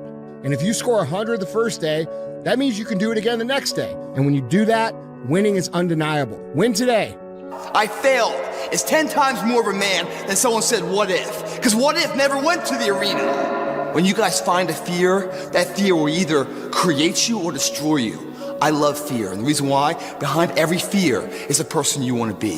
Fear is self-imposed, meaning it doesn't exist. You create it, you can destroy it too. It's an intangible. If you face your fears, guys, you will realize it's not that big. And once you face it, you go, oh my God, man, I spent all this time running from it. It was so small. If I just faced it, my God, not only did I face it, I beat it back, energy is never lost, transferred. That negative energy, that fear is destroyed. It comes back in as confidence. You're like, what else am I capable of? What else am I holding my back from that I'm capable of more? What am I running from I don't need to? What else can I overcome? You face your fears, you become the person you want to be. You run from your fears, you're not living. You're alive, but you're not taking the freedom. Through this, through discipline, through self-discipline, through repetition, through tons of repetition of the same thing that you don't want to do, and that's the key thing. Through repetition of things you don't want to do, you develop mental, like an armor for your mind. You start to armor your mind because your mind's like, okay, we suffer every day. It's what we do. We do stuff that sucks every day. So then when the suck stuff comes, you're ready for it. People see the trophies, but not the training ground. A moment of pain is worth a lifetime of glory. Remember that. You know, everywhere I look around the game, I see lesser versions of myself. People trying to implement our way of thinking, which is the correct way of thinking. So I respect that. But at the end of the day, it is just a watered down version of myself. So I respect it, but I cannot fear it. There's this line that I heard David Goggins say on Rogan, and I can't remember who he was saying it to or what he said in response to, but he just said, I'm David Goggins, bitch. And I remember him saying it, and I thought to myself, like, you want to be able to say that in the mirror to yourself and not laugh at yourself. Mm-hmm. And the only way that I can do that is know that when no one's watching, I work harder than when they're watching. And thinking about it like that, no one's watching, which means now you have to work, because otherwise you're full of shit. Mm. One thing important is that we all have these moments in time that either make you or break you, that can determine the rest of your life. The rest of your life can be determined by one simple decision. 19 years ago, I got 0.5 into it. I weighed 297 pounds. I sat on this rock and I had a decision to make. I wanted to quit. I wanted to give up. There wasn't some inspirational quote. There wasn't nothing. It was me, myself, and it was freezing out here. I had to make a decision. The decision I make was to get up and keep on going. That one moment changed the rest of my life.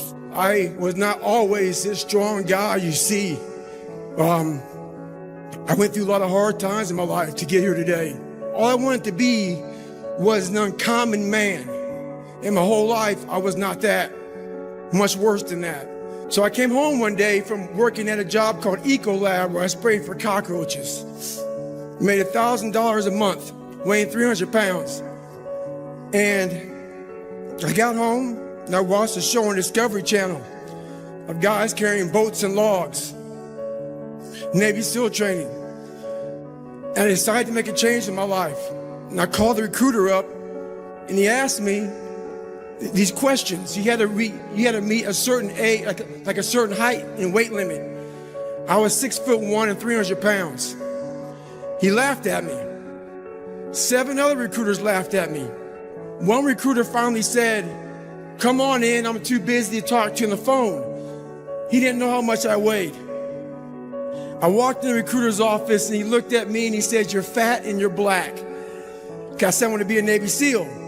I didn't know there'd only been 35 African-American Navy SEALs at that time in over 70 years. He said, I basically had to lose 106 pounds in less than 3 months because of my age. I was getting too old. I came back 3 months later, 106 pounds lighter. Champions aren't found on the podium with their hand up. No, champions are found in lab studies, the thousands of hours of hard work when no one's watching. That's what makes the will unstoppable. When you're in here and no one else is, and you're pushing yourself harder than anybody with no one around. Listen, the work is behind the scene. Competition is the easy part. Behind the scenes is where the work is done. Do you think Michael Jordan was just interested in winning championships? You think Kobe Bryant was just interested in basketball? Those individuals are obsessed. Are you interested or are you obsessed? I became obsessed. I became obsessed with being the baddest that God ever created. Am I that? I don't care. I believe it. Once you become obsessed with something, obsessed, it's okay to be unbalanced for a while. The best at what you do, you have to be unbalanced to find every bit of energy and strength that you have to pull it off. Then you get balanced once you become great. You love me because I'm Kobe, because I'm a 5-time champion, because I'm one of the greatest to step on the court. But you shouldn't. You should hate me. Hate me because I gave you 4 a.m., because I pushed you when no one else would. Hate me because I demanded greatness, and greatness demands everything. Love me when you become greater. You have to be crazy enough to think that it's possible. That's how you do something worthwhile. That's how you beat the odds. You have to believe it's possible, okay? And when you believe something is possible, everything else will figure itself out. Dude, I'm out there for hours every day and no one sees what the I'm doing. No one. It's a great, beautiful thing, man. Everything counts. Everything that you do counts.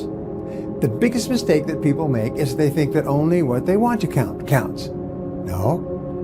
When you read a book, when you listen to an audio program, when you go to a course, when you go to bed early and get up early and you work, it all counts. And it's all going on the plus side of your ledger. But when you watch television, waste time, hang out, fool around, and so on, all of that counts as well. And it's going on the negative side of your ledger. And here's an important point. If what you are doing is not moving you toward your goals, then it's probably moving you away from your goals. You know, we have a million and one excuses that we could go to. Fact of the matter is, we're not going to make any. They played better than we did this series. We had opportunities to win it. They didn't go for us. You know, so we have to regroup. Like I said, next season starts right now, and you know, come back next season with blood. How much harder will you work in this offseason now to get back to the championship? I'll push myself to exhaustion. The winners always show up. They're willing to lose in order to gain. Big mental thing there, guys. This body, as great as you are, as sharp as you make the arsenal, it can't do anything if you don't have confidence in yourself. We all fall down in life. The question is, who gets back up? You go after and you give it all you have. If you lose, at least you tried, man. I'm proud of you. I'm proud of you because I know how hard it is to take care of ourselves. What's up, man? Made it back. Another 24 hours down. It's incredible. I'm proud of you for that. I just try to get a picture of one of the next greats. I'm proud of you, my boy. Discipline is rooted in the truth we tell ourselves. Because if you tell yourself the truth, and the truth is, I'm not happy with where I'm at. That's the truth. The truth is, I can do more. The truth is, I can be in better shape. The truth is, I can work harder than I'm working right now. The truth is, I can do more for my family. The truth is, I can do much better than I'm doing right now. And if that's the real truth, if that's what you believe, if you believe that to be the truth, you won't have to find more discipline. Discipline will find you. When you have emotional maturity, you realize that some days you're not going to sleep well. Some days you're going to wake up and you've got your schedule and everything's planned out and the hits the fan. You got to eat those sandwiches, right? And whether things go well or not that day, the emotionally mature man will still do what he has to do to stack his wins, to focus on his purpose, Whereas the emotionally immature man will say, well, I didn't sleep well, I had nightmares, so I'll stay in bed. I didn't sleep well, or it's raining outside, it's cold outside, I don't feel good. I just woke up and the airplanes hit the World Trade Center, so I guess I have to change my pattern of life. You have to stay the course no matter what. And it takes a high level of emotional maturity because your emotions dictate your motion, like what you're gonna do. And so if you have emotional maturity, you're more likely to lean into discipline when things are suboptimal. If you lack emotional maturity, then how you feel determines what you do next, which is very damaging to outcome. You're not supposed to have it all together. You're not expected to have it all together. Anybody looks at you and says, hey man, what's wrong with you? How come you don't have everything figured out? They're a fool. Knowledge and experience and wisdom takes time. Wisdom comes from experience, and experience takes time. The more experience you have, the more you learn from that experience, the wiser you can get. If you haven't lived long enough to have a broad enough portfolio of experience, then you can't expect to have knowledge and wisdom. It wasn't about the potential. It wasn't about the genetics. It wasn't about the perseverance. And it wasn't about being the hardest worker in the room. That's what got them there. And it didn't happen overnight. They got knocked down more than they ever stood up. But they kept going and kept going and kept going and kept going. Because what else is the alternative? To be average again. That sucks, man. And I'll never accept mediocre again. I'm always going to give it my 110%. That's the only thing I can ever say a solid day's work. I need to let you in on a very important secret I learned when I was about your age, boy. You see, power, real power, doesn't come to those who are born strongest, or fastest, or smartest. No, it comes to those who will do anything to achieve it. Interested people watch obsessed people change the world.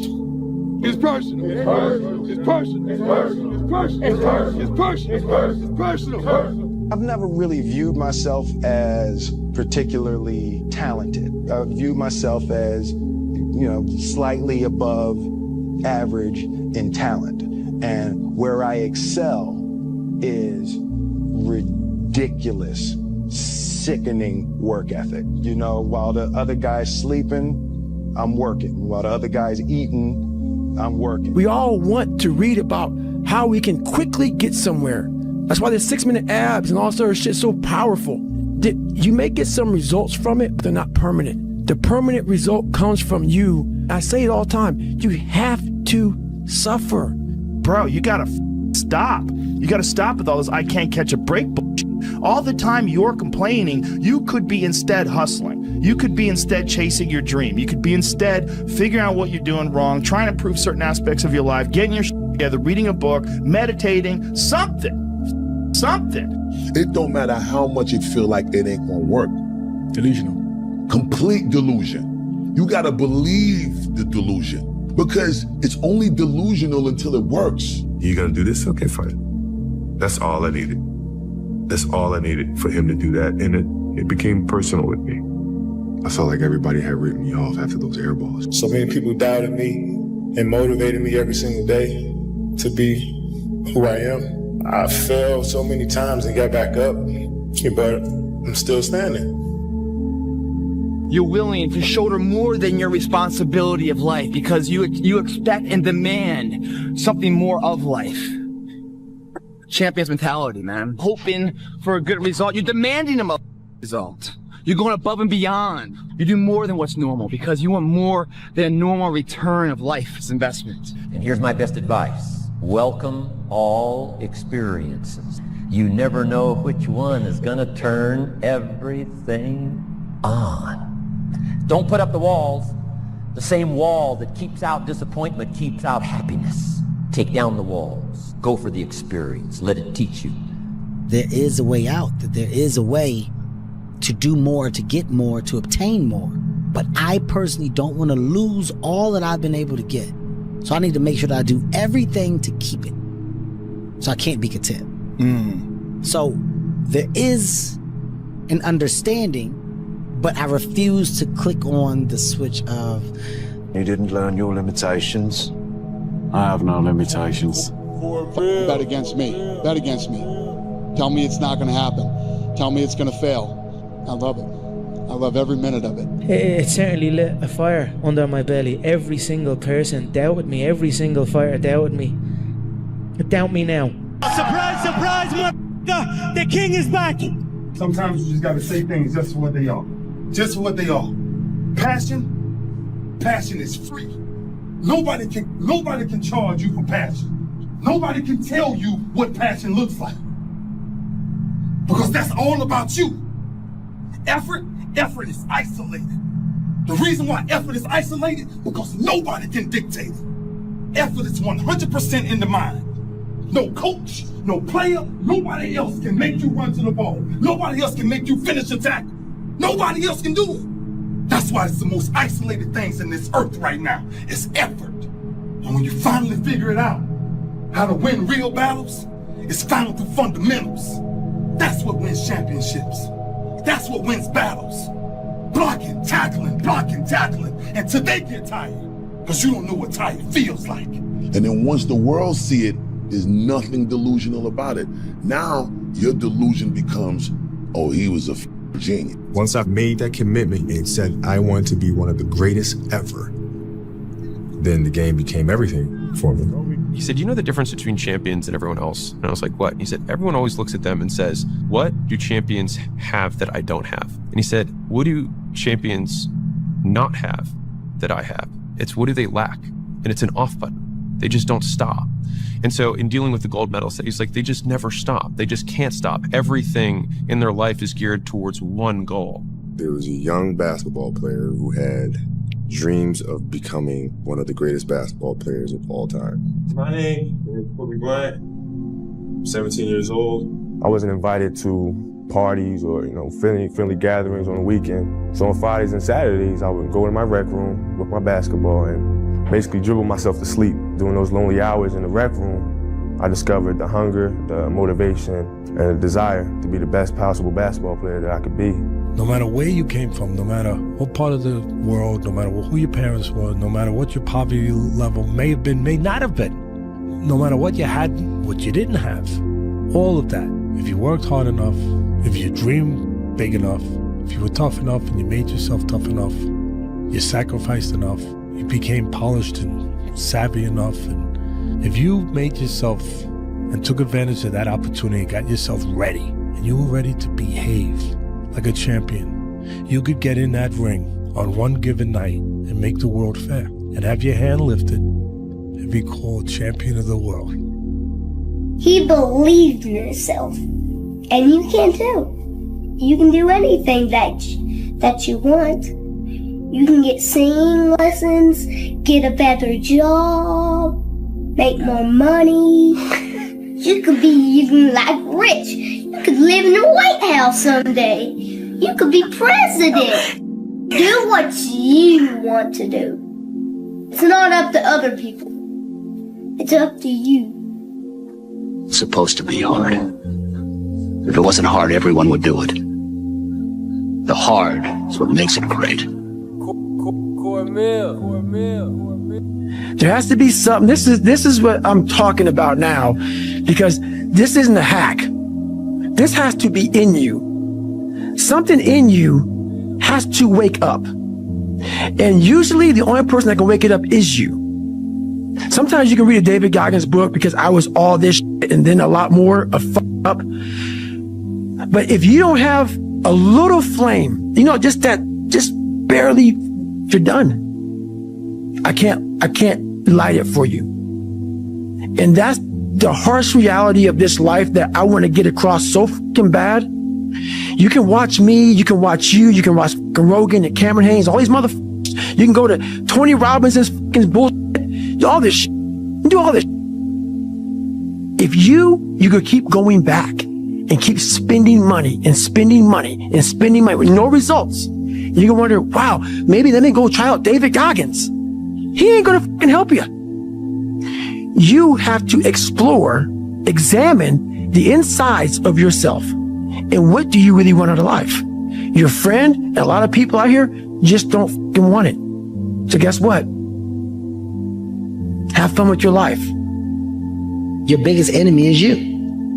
People don't understand it's you against you. The only person that gets in your way is you. Nobody else. If you look at Nelson Mandela, if you look at Mother Teresa, if you look at Mahatma Gandhi, who died with under 10 possessions, these people were world changers. These people were radical optimists. These people suffered because the root of the word passion means to suffer. They suffered for their dream. They suffered for their values. They suffered for their cause. They suffered for their followers. They suffered for their greatness.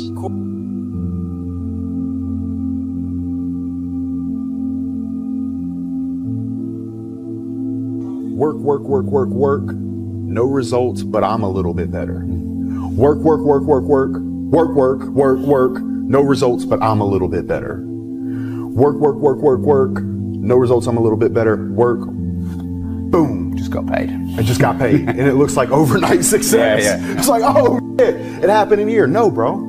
It doesn't. What I want to invite you to do, what I want you to consider is that every single time you go and do something hard, that's the story you've told yourself, that it's easier said than done. You know, it's kind of hard to do that.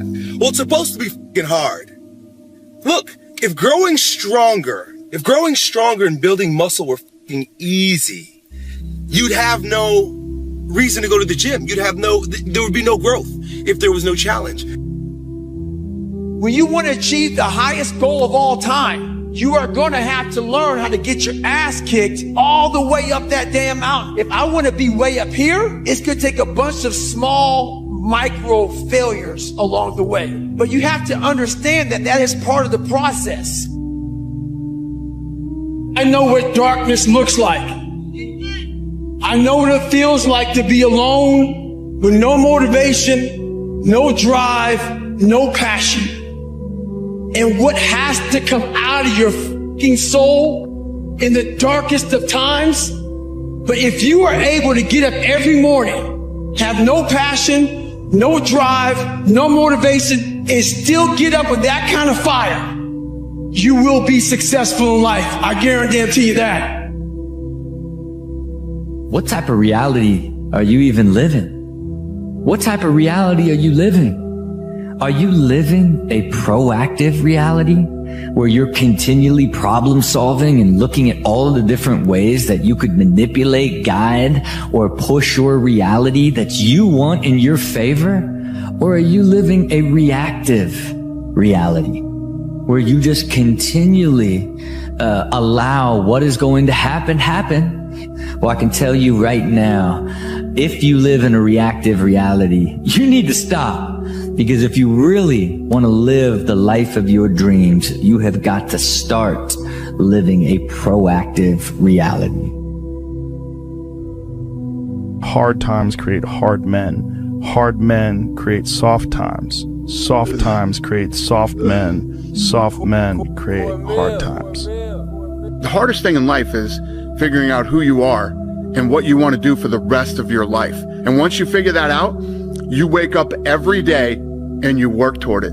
It's impossible for you to fail if you know who you are, what you want to do, and you wake up every day and work toward it. And I'm answering your questions. Every question I'm answering it. I'm with you. But in the back of my mind, all I'm thinking about is all the times I could have won those matches that I lost by not bringing my best mindset.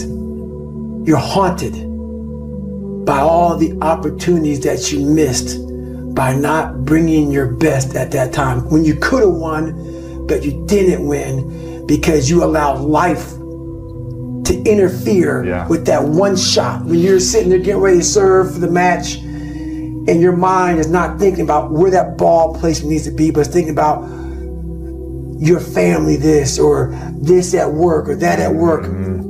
That's greatness. Greatness is your recall on every single shot that you missed throughout a 20-some year career. Every shot, you can go back and say, I was here. This person was in the red shirt there. Greatness is being so aware of the time of life in the second that went by, and you can recall it like it was yesterday. Greatness is being able to go back there, not making that same mistake again, and being haunted by it. There really are only two macro level motivators that we have in life, and that's pleasure and pain. I want people to understand is, okay, so if nature only gave you two things to motivate you, pleasure and pain, why would you eliminate half of them? And so most people think that life is about avoiding the pain. I'm here to tell you right now, in a very controlled fashion, it is about really experiencing the pain, learning from it. Pain plus reflection equals progress. Failure has been achieved, thank God. Now, the only place to go from failure is to win. You have to achieve failure. You have to take it that far. Nobody wants to go that far. It's too scary. But you know something? I got news for you. That's where winning is. It always has been. The heaviest things in life aren't iron and gold, but unmade decisions. The reason you are stressed is that you have decisions to make, and you're not making them. The one thing I would tell them is, and I would tell them to get it tattooed on your arm, and it would say, it's supposed to be fucking hard. You get up in the morning, what are you going to do? I'm going to win today. Well, just by saying that you're going to win today, you ain't going to win today. It's a jungle out there. See, most of us, we come out to compete every single day. The jungle comes to win, because the jungle is always prepared. How hard are you really working? I don't know about you, but I don't encounter many people who are completely committed to their craft. In our society where it is very unpopular to have a sickening, completely committed, dedicated work ethic, it's not the norm. I believe people who think this way don't know what it's like to push yourself to the limits, don't know what it's like to work your absolute best, give everything you have, sacrifice, commit, work hard, and that feeling of growth, of progress, of even reaching a milestone in your journey. How amazing that feels. Taking responsibility doesn't mean you blame yourself. It means you become accountable for everything that happened, because it's the only way to improve. It's the only way to see real progress. If you're constantly blaming something else for your circumstances, it means you're giving up the opportunity to be in control. It might not be your fault, but it's your job to make the most of every situation and do the best with what you have. So do it. Take responsibility for all of it, because that's when things start to get good. Les Brown's a motivational speaker. He made an analogy about this. He says, imagine you're on your deathbed, and standing around your deathbed are the ghosts representing your unfulfilled potential. The ghost of the ideas you never acted on, the ghost of the talents you didn't use, and they're standing around your bed, angry, disappointed, and upset. They say, we came to you because you could have brought us to life, they say. And now we have to go to the grave together. So I ask you today, how many ghosts are going to be around your bed when your time comes? I think finding uncomfortable moments and embracing uncomfortable moments are one of the most important things a person can do in terms of understanding themselves and understanding how they think. And if you don't do it, if you just avoid it, you have that uncomfortable moment, you just start boozing, or you take some pills or something and you just avoid it, you're never going to figure out what was going on in the first place that led you down that weird road where now you find yourself crying in the fetal position on your bathroom floor. Like, how'd you get there? Like, are you looking at it, or are you just going to take pills? Screamed to me the other night, hey, Will, I want to be an actor, man. I want to be an actor just like you. You know, usually people say stuff to me like that. I'm like, yeah, man, you know, you do is give them an encouraging word. But I was just sitting here thinking, and it dawned on me, 99% of people that say stuff like that are not willing to do what it takes to make their dreams come true. The Marines have a saying, everybody wants to go to heaven, but nobody wants to die.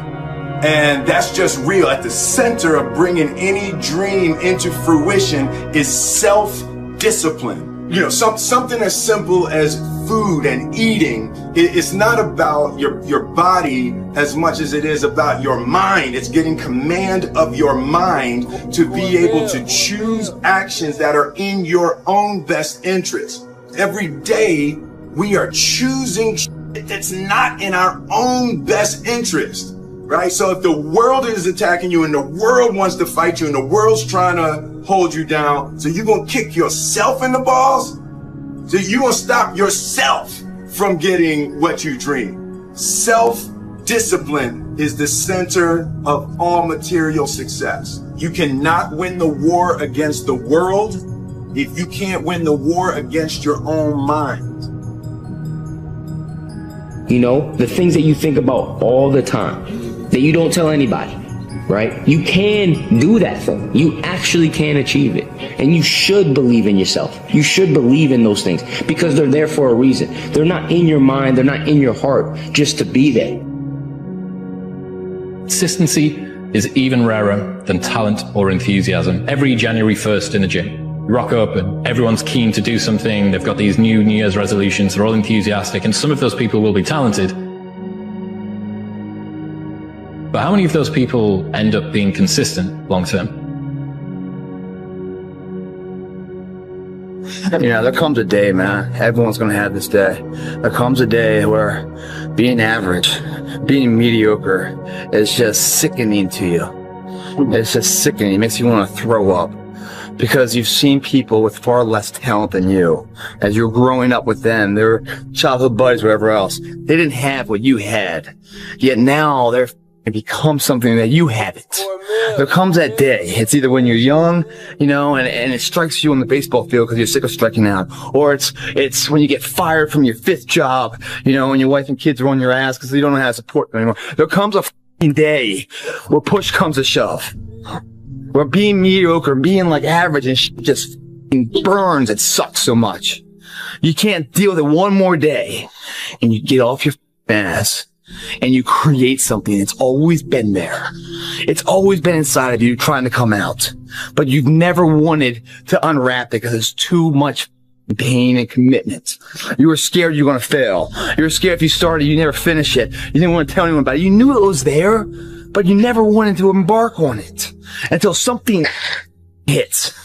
You get fired or somebody else gets success, remind you of what you could have been. And then the spark is born.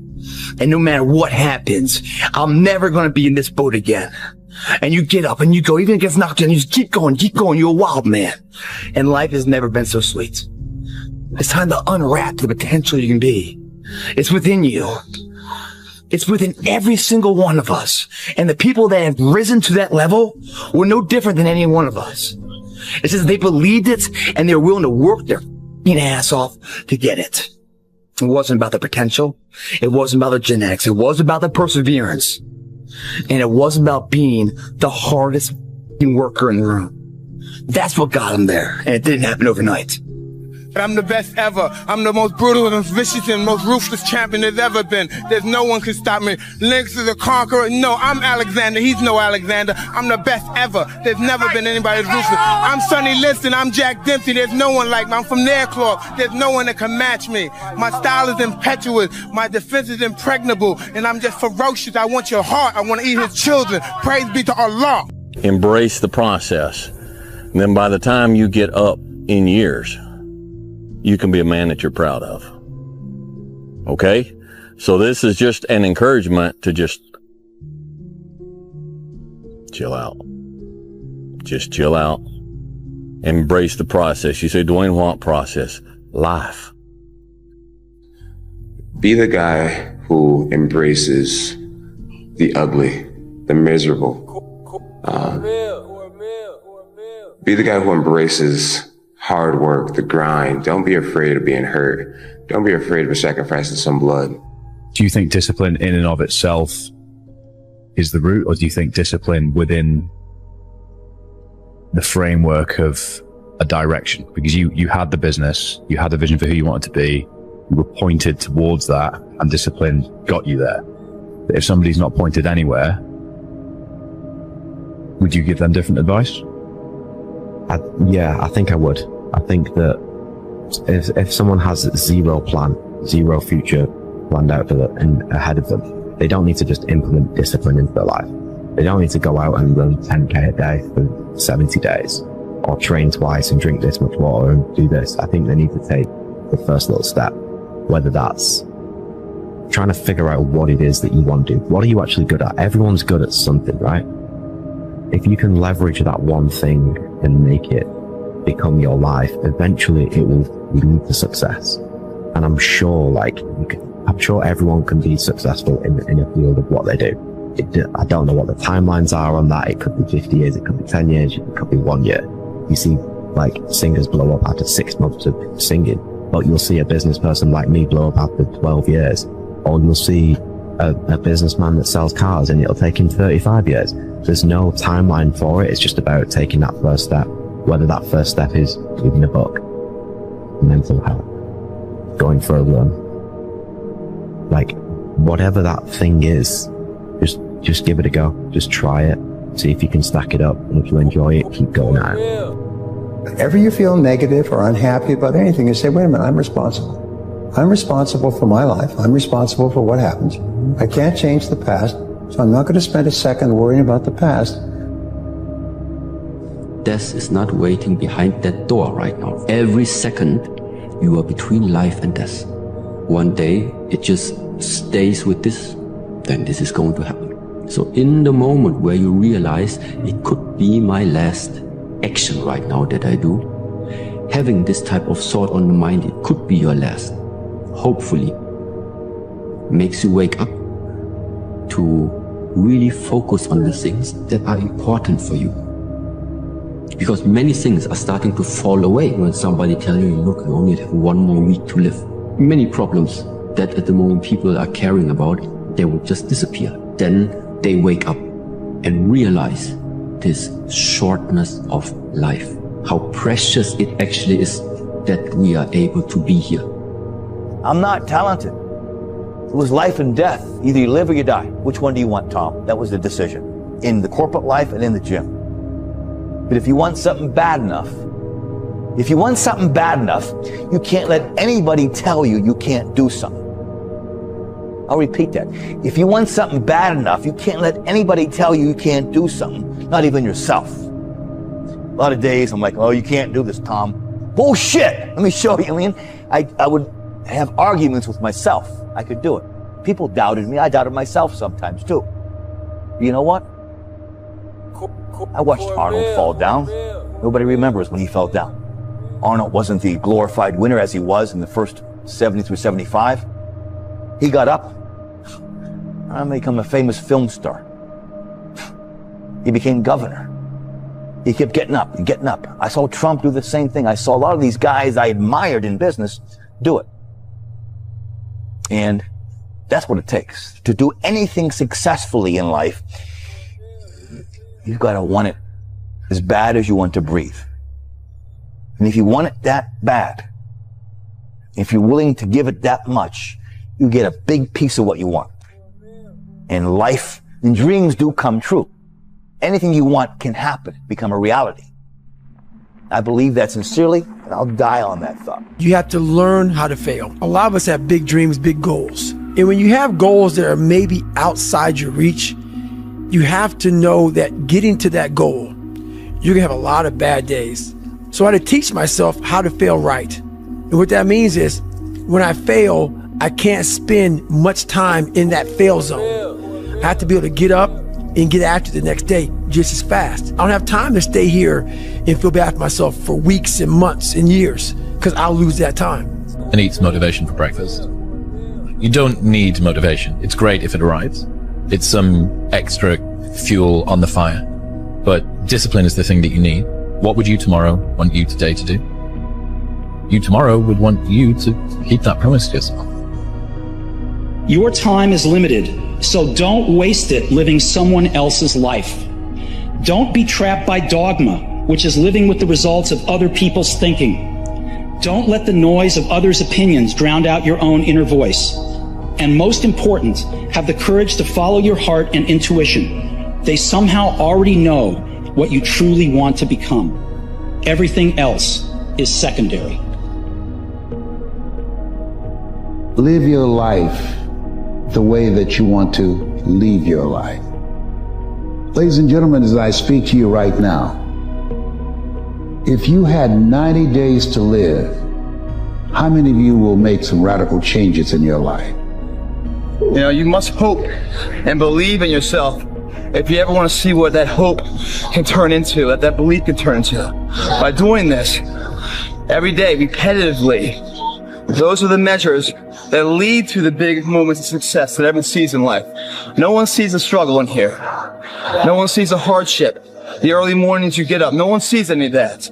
They just see if your hand's raised or not. And if it is, oh, what a great guy. Oh, I wish I could be that guy. I wish I could be that guy. But they're not clapping, wishing they could be you at 5 in the morning when you get out of bed, when it's pissing rain outside, to come and train for that hand to be raised. They don't want to be that guy. They just want the glory. And that's the differential of a champion. You know, in adversity, guys, is where you find character. The mud consumed each man till there was nothing visible but our heads. The instructors told us we could leave the mud if only 5 men would quit. Only 5 men, just 5 men, and we could get out of the oppressive cold. Looking around the mud flat, it was apparent that some students were about to give up. It was still over 8 hours till the sun came up. 8 more hours of bone-chilling cold. The chattering teeth and the shivering moans of the trainees were so loud, it was hard to hear anything. And then one voice began to echo through the night. One voice raised in song. One voice became 2, and 2 became 3, and before long, everyone in the class was singing. The instructors threatened us with more time in the mud if we kept up the singing, but the singing persisted. And somehow the mud seemed a little warmer, and the wind a little tamer, and the dawn not so far away. If I have learned anything in my time traveling the world, it is the power of hope, the power of one person. You cannot change your life unless you change something. If you always do what you always did, you'll always get what you always got. My name is Conor McGregor and I live in Lucan. I'm a professional MMA fighter with a record of 4-1. I'm an up-and-coming fighter, and without a doubt you will see me on the UFC in the near future. I'm the fucking future. This is the law of attraction. You have to, in the struggle, you know, when things are going good and you visualize these good things happening, you visualize more good things happening, that's easy. What's not easy to do is when things are going bad and you're visualizing the good stuff. And that was what I was able to do. I was able to, you know, even though I was having these troubles at home, and even though I had no job, you know what I mean, or whatever, didn't know what I was doing. If it didn't happen, it didn't happen, but I still was able to feel like it was. I still was able to go into a different, just like use my imagination, like a kid would use his imagination. I was basically just using my imagination, driving a little my girlfriend's car, a little Peugeot 206, and I was driving that, shaking down the road, and I visualized that, and I swear to God, sitting in the traffic and all, I visualized, I'm sitting here holding the steering wheel, visualizing a brand new car, and visualizing good things in times of struggle. And that when you can do that, I think that really makes that law of attraction work. I think it really attracts to you more. You know what I mean? Because that is harder to do when you're in the struggle to visualize these things. If you have a clear picture in your head of something is going to happen, and a clear belief in that it will happen no matter what, then nothing can stop it. You know what I mean? It is destined to happen, and that's what happens. You know what I mean? It's perfect. That's something I always dreamed of. I always visualized what given would feel like, given to people who have given to me, what that would feel like. I always dreamed of just showing up one day and be like, here. And that would always give me like good feelings. I feel to be at the pinnacle of any game, in whatever you do, you've got to be a little bit gone to it. You're not all there. You've got to be almost insane to your craft. Not a lot of people can understand that. That's why I don't know about nothing else. I do not pay attention to nothing else. Where does this confidence come from? What were you like as a child? Were you always like this? Did you know you were destined for greatness? I was always one of those guys, yeah. No, confidence grows through work, through seeing what's happening around you, and that's it. I put the work in, and it's paying off, and I truly believe that my work is the correct work. What I'm doing is correct. I don't look at other, I celebrate my surroundings. I believe in my team. I always did. I don't see another successful team and run to that and be like, this is where I need to be for the best sparring. Right. I never felt like that. I believed in my surroundings from day one, and then it just grew and my confidence grew. I've lost my mind doing this game, yeah? Like Vincent van Gogh. He dedicated his life to his art and lost his mind in the process. That's happened to me. But when that gold belt is around my waist, when my mother has a big mansion, my girlfriend has a different car for every day of the week, and my kids have everything they ever want, then it will pay. Then I'm happy I lost my mind. Yeah? Now, there's another thing. What do you want to be? You know, I don't want to be anything. I am everything I want to be, and I'm already there. You know? I don't want anything. You know? People say like, I want this, I want to do this, and I want to do that. But the vibe you're putting out is want. They're always gonna want. I always have the attitude that I have, and I always felt like I was the black belt walking in. You know what I mean? I always felt like I was the world champion. I always felt like I already could do everything. I was only telling you about the surfing the other day. I got the rental, walking around like I was a fucking pro. You know what I mean? But I don't want anything. I have everything. That's the mindset of me. I have everything. I have everything. You know what I mean? Did you have faith maybe back then that your time would come and that you would be able to explode onto the scene as you had? If I didn't, it wouldn't have happened. If a person would sit down and let their body relax, totally relax, okay, and then start to visualize in their mind, see themselves the way they want to see themselves. See how you'd like to live your life. See yourself living it that way. Now understand that that's a picture in your mind. Take that picture and describe it. Write it out in the present tense. I am so happy now that I see myself, and write it out. Start to read it and read it and read it and read it every day. Carry it around and keep reading it. The one point that all the great teachers all down through history have all agreed on, they've been in complete unanimous agreement on it, we become what we think about. Now it may be fantasy at first, it might even appear to us as being a lie. But if you read it often enough, you'll start to believe it. I watch people in the personality change right in front of my eyes, and all they're doing is starting to see themselves different. They're starting to think different thoughts. Nah, I feel confident because I'm the best player in the world. That's simple. You can have anything you want if you want it badly enough. You can be anything you want to be. Do anything you set out to accomplish if you hold to that desire with singleness of purpose. If you want to be great, you want to be the baddest motherfucker ever at what you do, you're going to be misunderstood by everybody because you're going to be so obsessed and so driven to get there. That's what it takes. That's the truth. It takes every second of your life. Anybody says balance? Yeah, balance is important for a lot of people. It is. But if you want to go to that edge where people do not like you, don't understand you, question everything you do, you've arrived. When you are misunderstood to the point where people think you're psycho and you're nuts and you're this and that, why are you in the gym at 1 o'clock in the morning? You just got to doing an op for 13, 14 hours after Ranger School, man, at the gym. What's wrong? You will never understand what is wrong with me. If you want revenge for the bad things that have happened in your life, start with the version of you that hasn't lived up to your potential. That's how your mind works 24/7. It never turns off. You have got to change the way you think. It is the whole determining factor of where you go in life. We are all where we are today because we thought ourselves to this position. If you don't like the position, think yourself out of it. The only thing that you can do is win so big that all of them constantly compare themselves to you, and then you'll forget they exist. Success is the only revenge. He's like, it's not the best revenge. He's like, it's the only one. There's no other revenge. Because everything else is petty. Everything else does show that you were thinking about these people all day long, which means they win by default. Could you do me a favor? Stop being scared to be you. Start being you. Fuck what they say. You keep running. Oh, they going. Fuck what they gonna say. Start being you. Before you know it, life is gonna be over. And you're gonna say to yourself, I didn't live my life.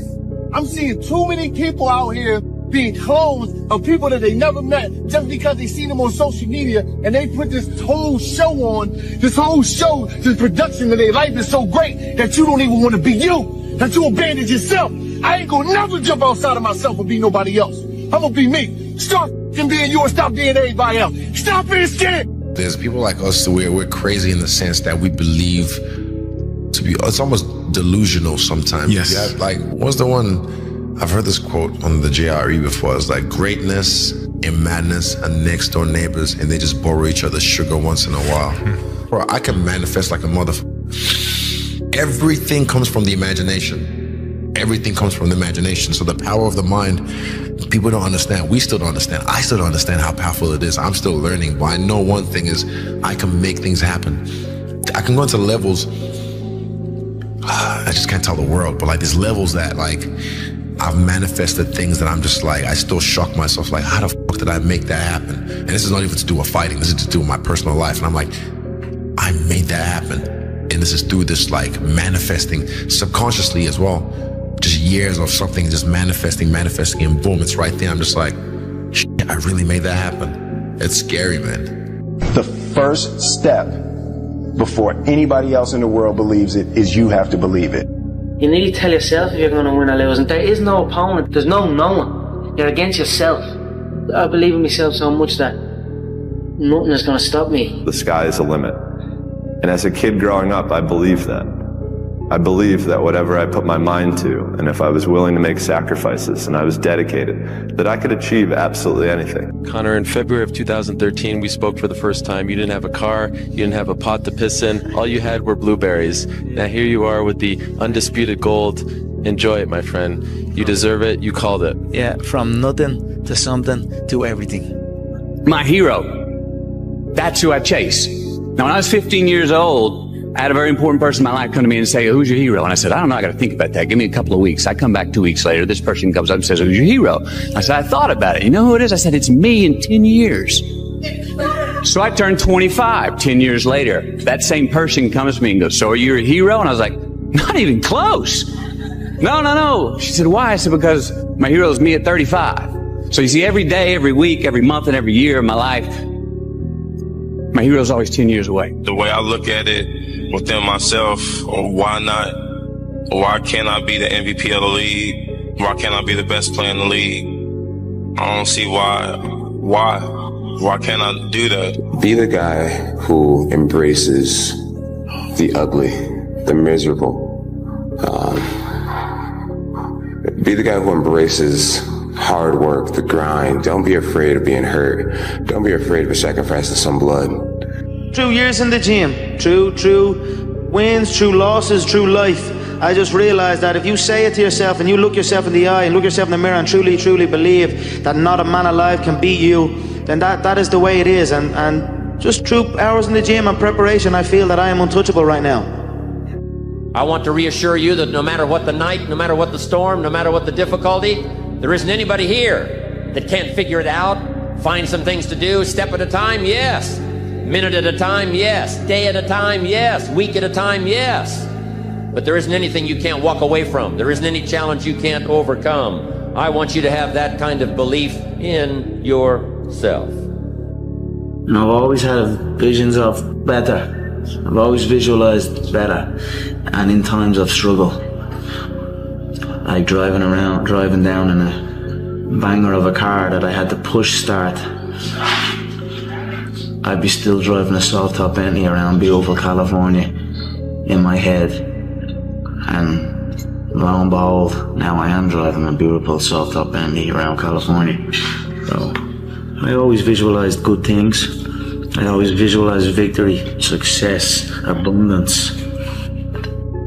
I visualized it all, and it's all happening. Around 2010, 2011, I went through this huge spiritual thing where I became obsessed with the power of the mind. meditation, visualization, and just realizing how powerful our minds actually are, like how we really do paint our world with our thoughts and our level of self-belief. So I took myself from being very average-minded to actually believing that I was the shit, and believing that I could be the shit and that I could be the GOAT and be the greatest and never lose. Into, like, I took myself to a different place mentally, and a lot of it came from mental practice and meditation and visualization and just seeking knowledge from people who are strong believers. Because despite my situation at the time, I always believed that, I don't know why, but it seems like I had some voice in my mind who told me that it's gonna happen. How? I don't know, but it's gonna happen. Then I'm like, yes, I'm gonna do it. And that was just like 6 to 7 years ago. Your words were your destiny. You spoke out your reality. You said, I'm gonna do that. Connor, you've been dreaming about this moment. You've been talking about this moment. Honestly, though, does it feel the way you thought it would? Yeah, it does. It feels beautiful. I dreamt this so much, so clearly, so precisely, and so frequently that it has manifested itself into reality. And that's what I am feeling right now. It's a dream come true. Man, bro, when you really want something, you're gonna find a way, ultimately. And it might not be today or next year or 5 years or 10 years, but this thing takes priority and precedent over all other things.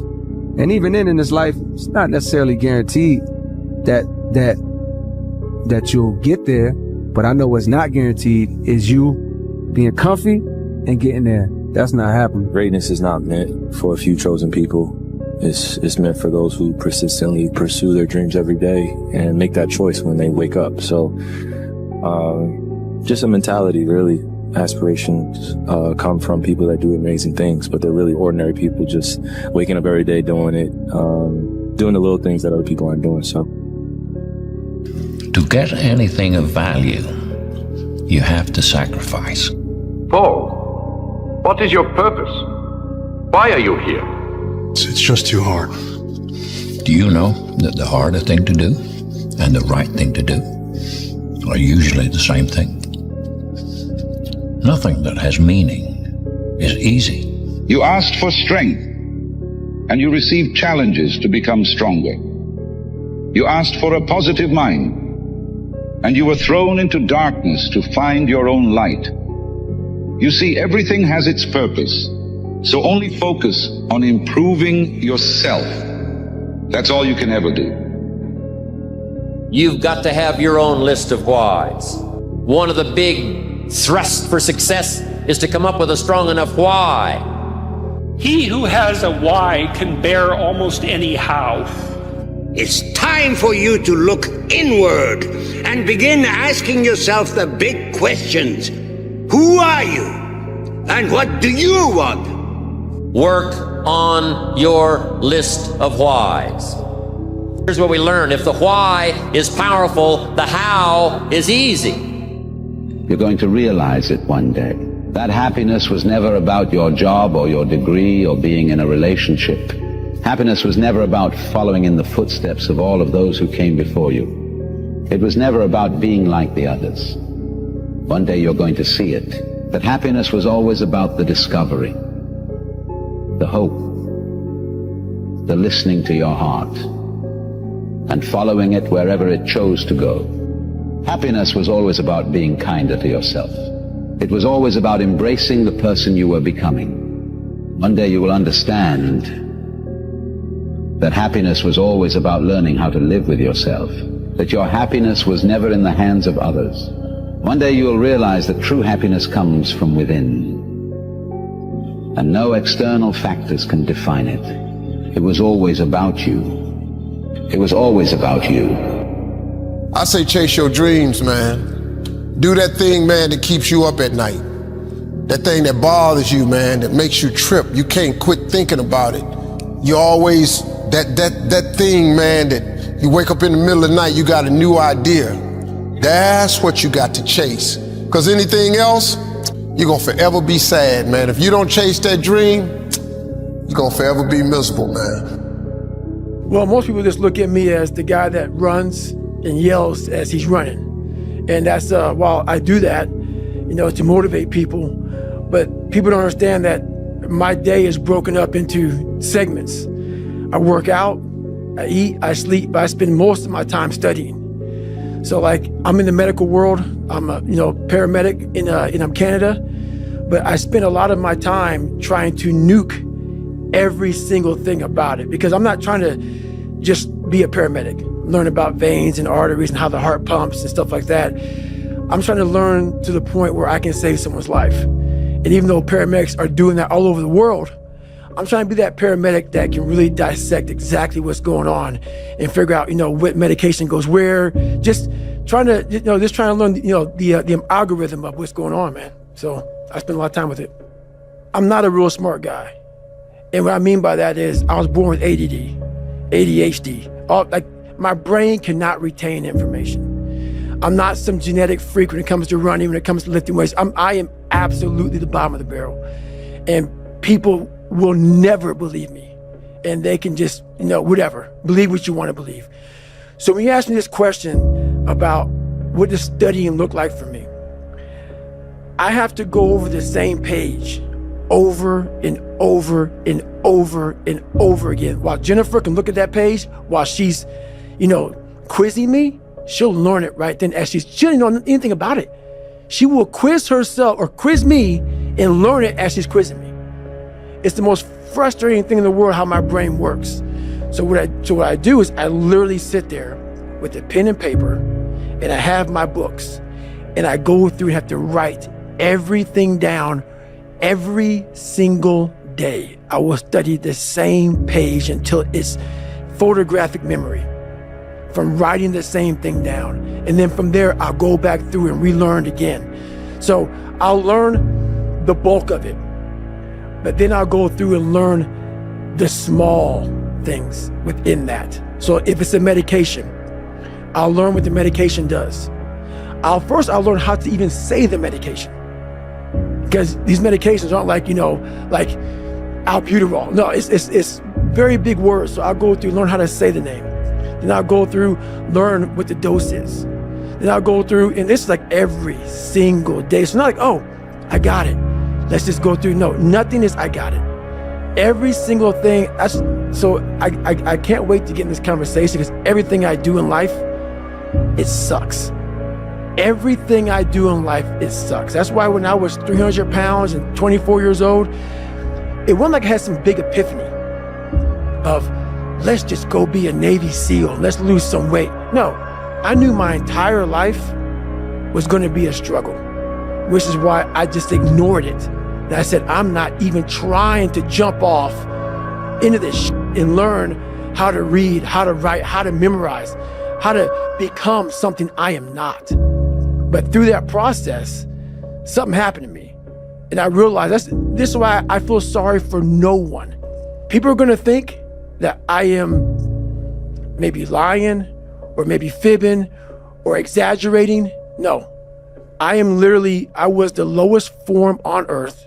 No talent, no ability to learn. And I literally know what it is to be rock bottom and to build that up. So that question about learning, it's a pain in my ass. And I don't have to do it. That's the thing about it. I'm 49 years old and I'm a multi-millionaire. I don't have to do anything.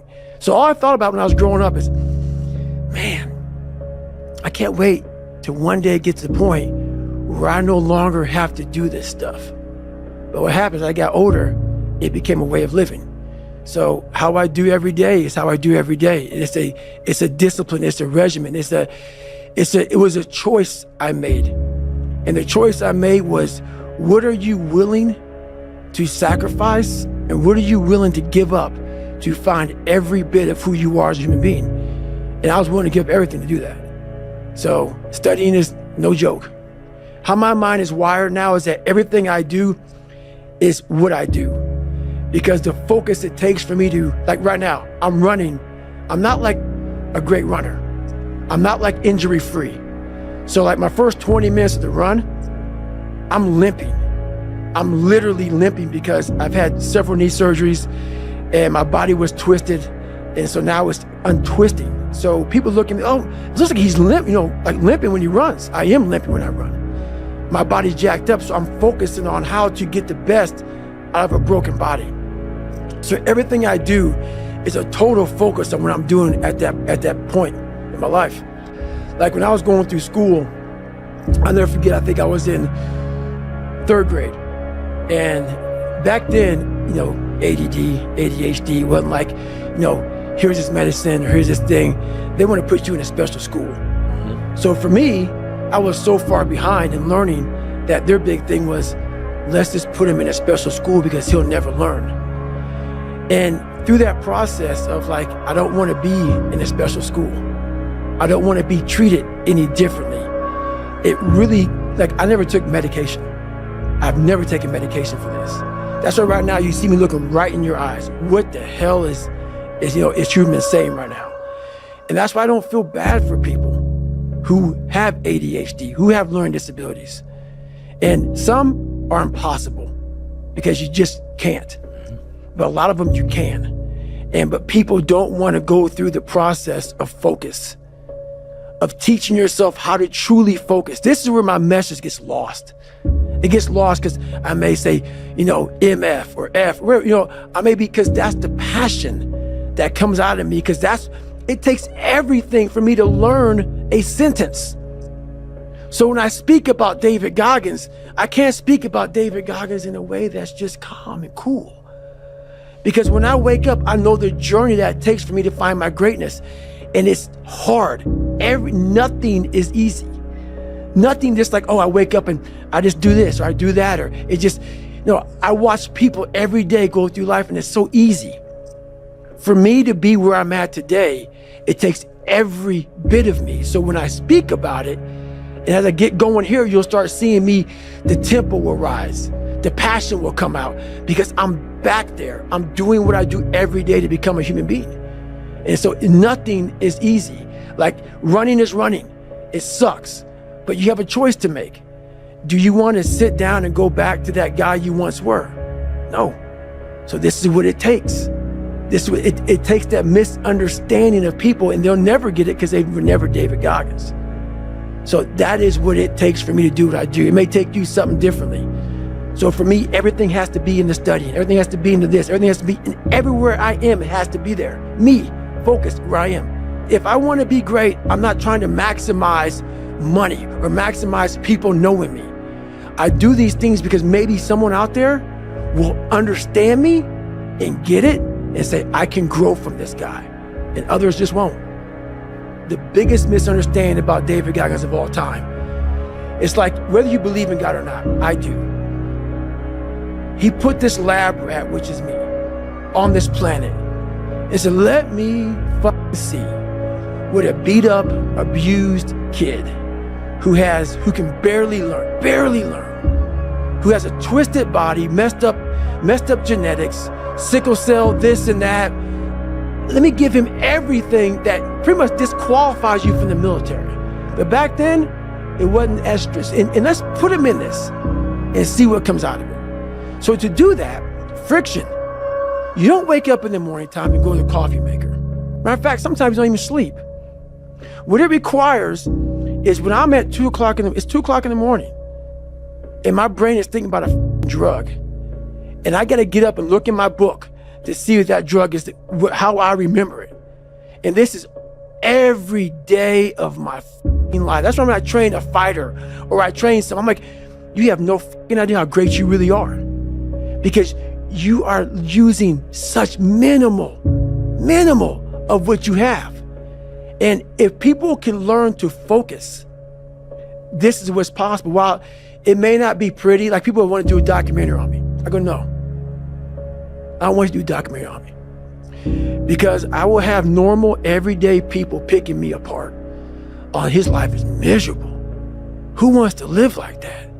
It's crazy how it's almost like he's sick, he's psychotic. The most frustrating thing in the world for me is when normal people judge a man like myself on what it really takes to extract greatness from nothing. It takes every bit of who you are if you choose that route. If you don't, Merry Christmas, do what you got to do. how can I give normal people, and I'm normal, but I found something that most don't want to find. How can I speak to people and give them something from this crazy psychotic brain that I've developed? How can I give them that? So I sit down with Jennifer for years and write down Perform Without Purpose, Callous Your Mind, Armor Your Mind, The Cookie Jar, The Accountability Mirror, shit that people can use in their lives. No. I'm glad it helps you, but the barbaric life that I live, that you have to live, the almost obsession that you must have to be great, you can't put that shit in a book, bro. You can't put it in a book. You can't write about it. I didn't feel good. It was easy. The brain that I was given as a child, it was easy to go home and think about how do I want to be a freak today? How do I want to show up to school today and be a freak? It didn't require me going home and opening a book up saying, it's going to take me all year to learn this fucking page. So instead of learning that page, I learned how to become a character. And maybe that character that I created, that 300-pound insecure guy that used to fake it till I make it type of guy, let me become your friend, let me lie to you until you like me type of guy. When you have any manhood, womanhood, a human being, a soul, a spirit, I must have just this much pride, because that's exactly what opened the door for me. Because every day you were a character, every day you were a clown, every day you opened that Spanish book or that science book or English book, and you looked at it, it looked like a foreign language. And you're saying, where do I start? Where do I start? And obviously it was necessary. The more I talk about it, it was necessary, because what happened is I became haunted by the mere fact that this is my existence. And you got to live with that. And I lived with it for a lot of years until I sat back and said, okay, all right, I know what this takes. And when you sit back, as f***ed up as I was, and I had a laundry list, a table like this of what I have to do to become just a human being that can make ends meet, that can make $1,000 a month just to get there, was like, oh my God, dude, I'm 16, 17, I can't read, I can't write, and oh my God, I'm so behind the power curve, and my brain is about being depressed, and my dad beat, my mom's not home, and kids are calling me Nick at school, and I'm like, oh my God, man, what the f do I do? And it wasn't like someone came around and said, hey man, you can do this. This is all me. Some people know, where's this cold man come from? I'm not trying to be cold. It's the reality of my life. It's the reality of a lot of people's lives. And so, yeah, that had to happen for me to be haunted, to pull out, to extract the guy at the end of the day. That haunting is something that's still there today. Because no matter how much you improve, no matter how much you change who you are, it's not permanent. You'll just wake up and say, oh my God, man, you're David Goggins, you break records, you do this, you do that. People don't know, how are you able to just be so hard? Because I never turned the fucking thing off. Because once it turns off, I go right back to the David Goggins that is. And that's the guy that I'm constantly fighting every day. And it's a choice. And that choice makes you misunderstood. It makes you crazy. That's why I hate fucking social media. In 2013, people wanted me to write my book. I did it in 2018. It took 5 years. And the reason why I didn't do it, I sat at the table and Jennifer was there. This is before she started working for me. I started dating her, whatever. And all these people were there. And they're like, man, you gotta go on social media. And I was like, fuck you, man. Like, I'm not, it's poison. It's poison because I knew what I did to get where I am. And I'm gonna have these people, these normal, everyday people, fat, lazy, exactly who I was, judging me. Because I know it, because I was once them. all my hard work, all my dedication, I'm gonna have some normal dude get his little brownie, his little ding dong, ho ho Twinkie, sit there with his coffee, picking me apart. Oh, he must be unhappy. He's just, do you know how hard it is to put these shoes on every damn morning? I'm gonna have you pick me apart. So yeah, there's so much that goes into this that I was like, this, I never want anything to do with it. So anyway.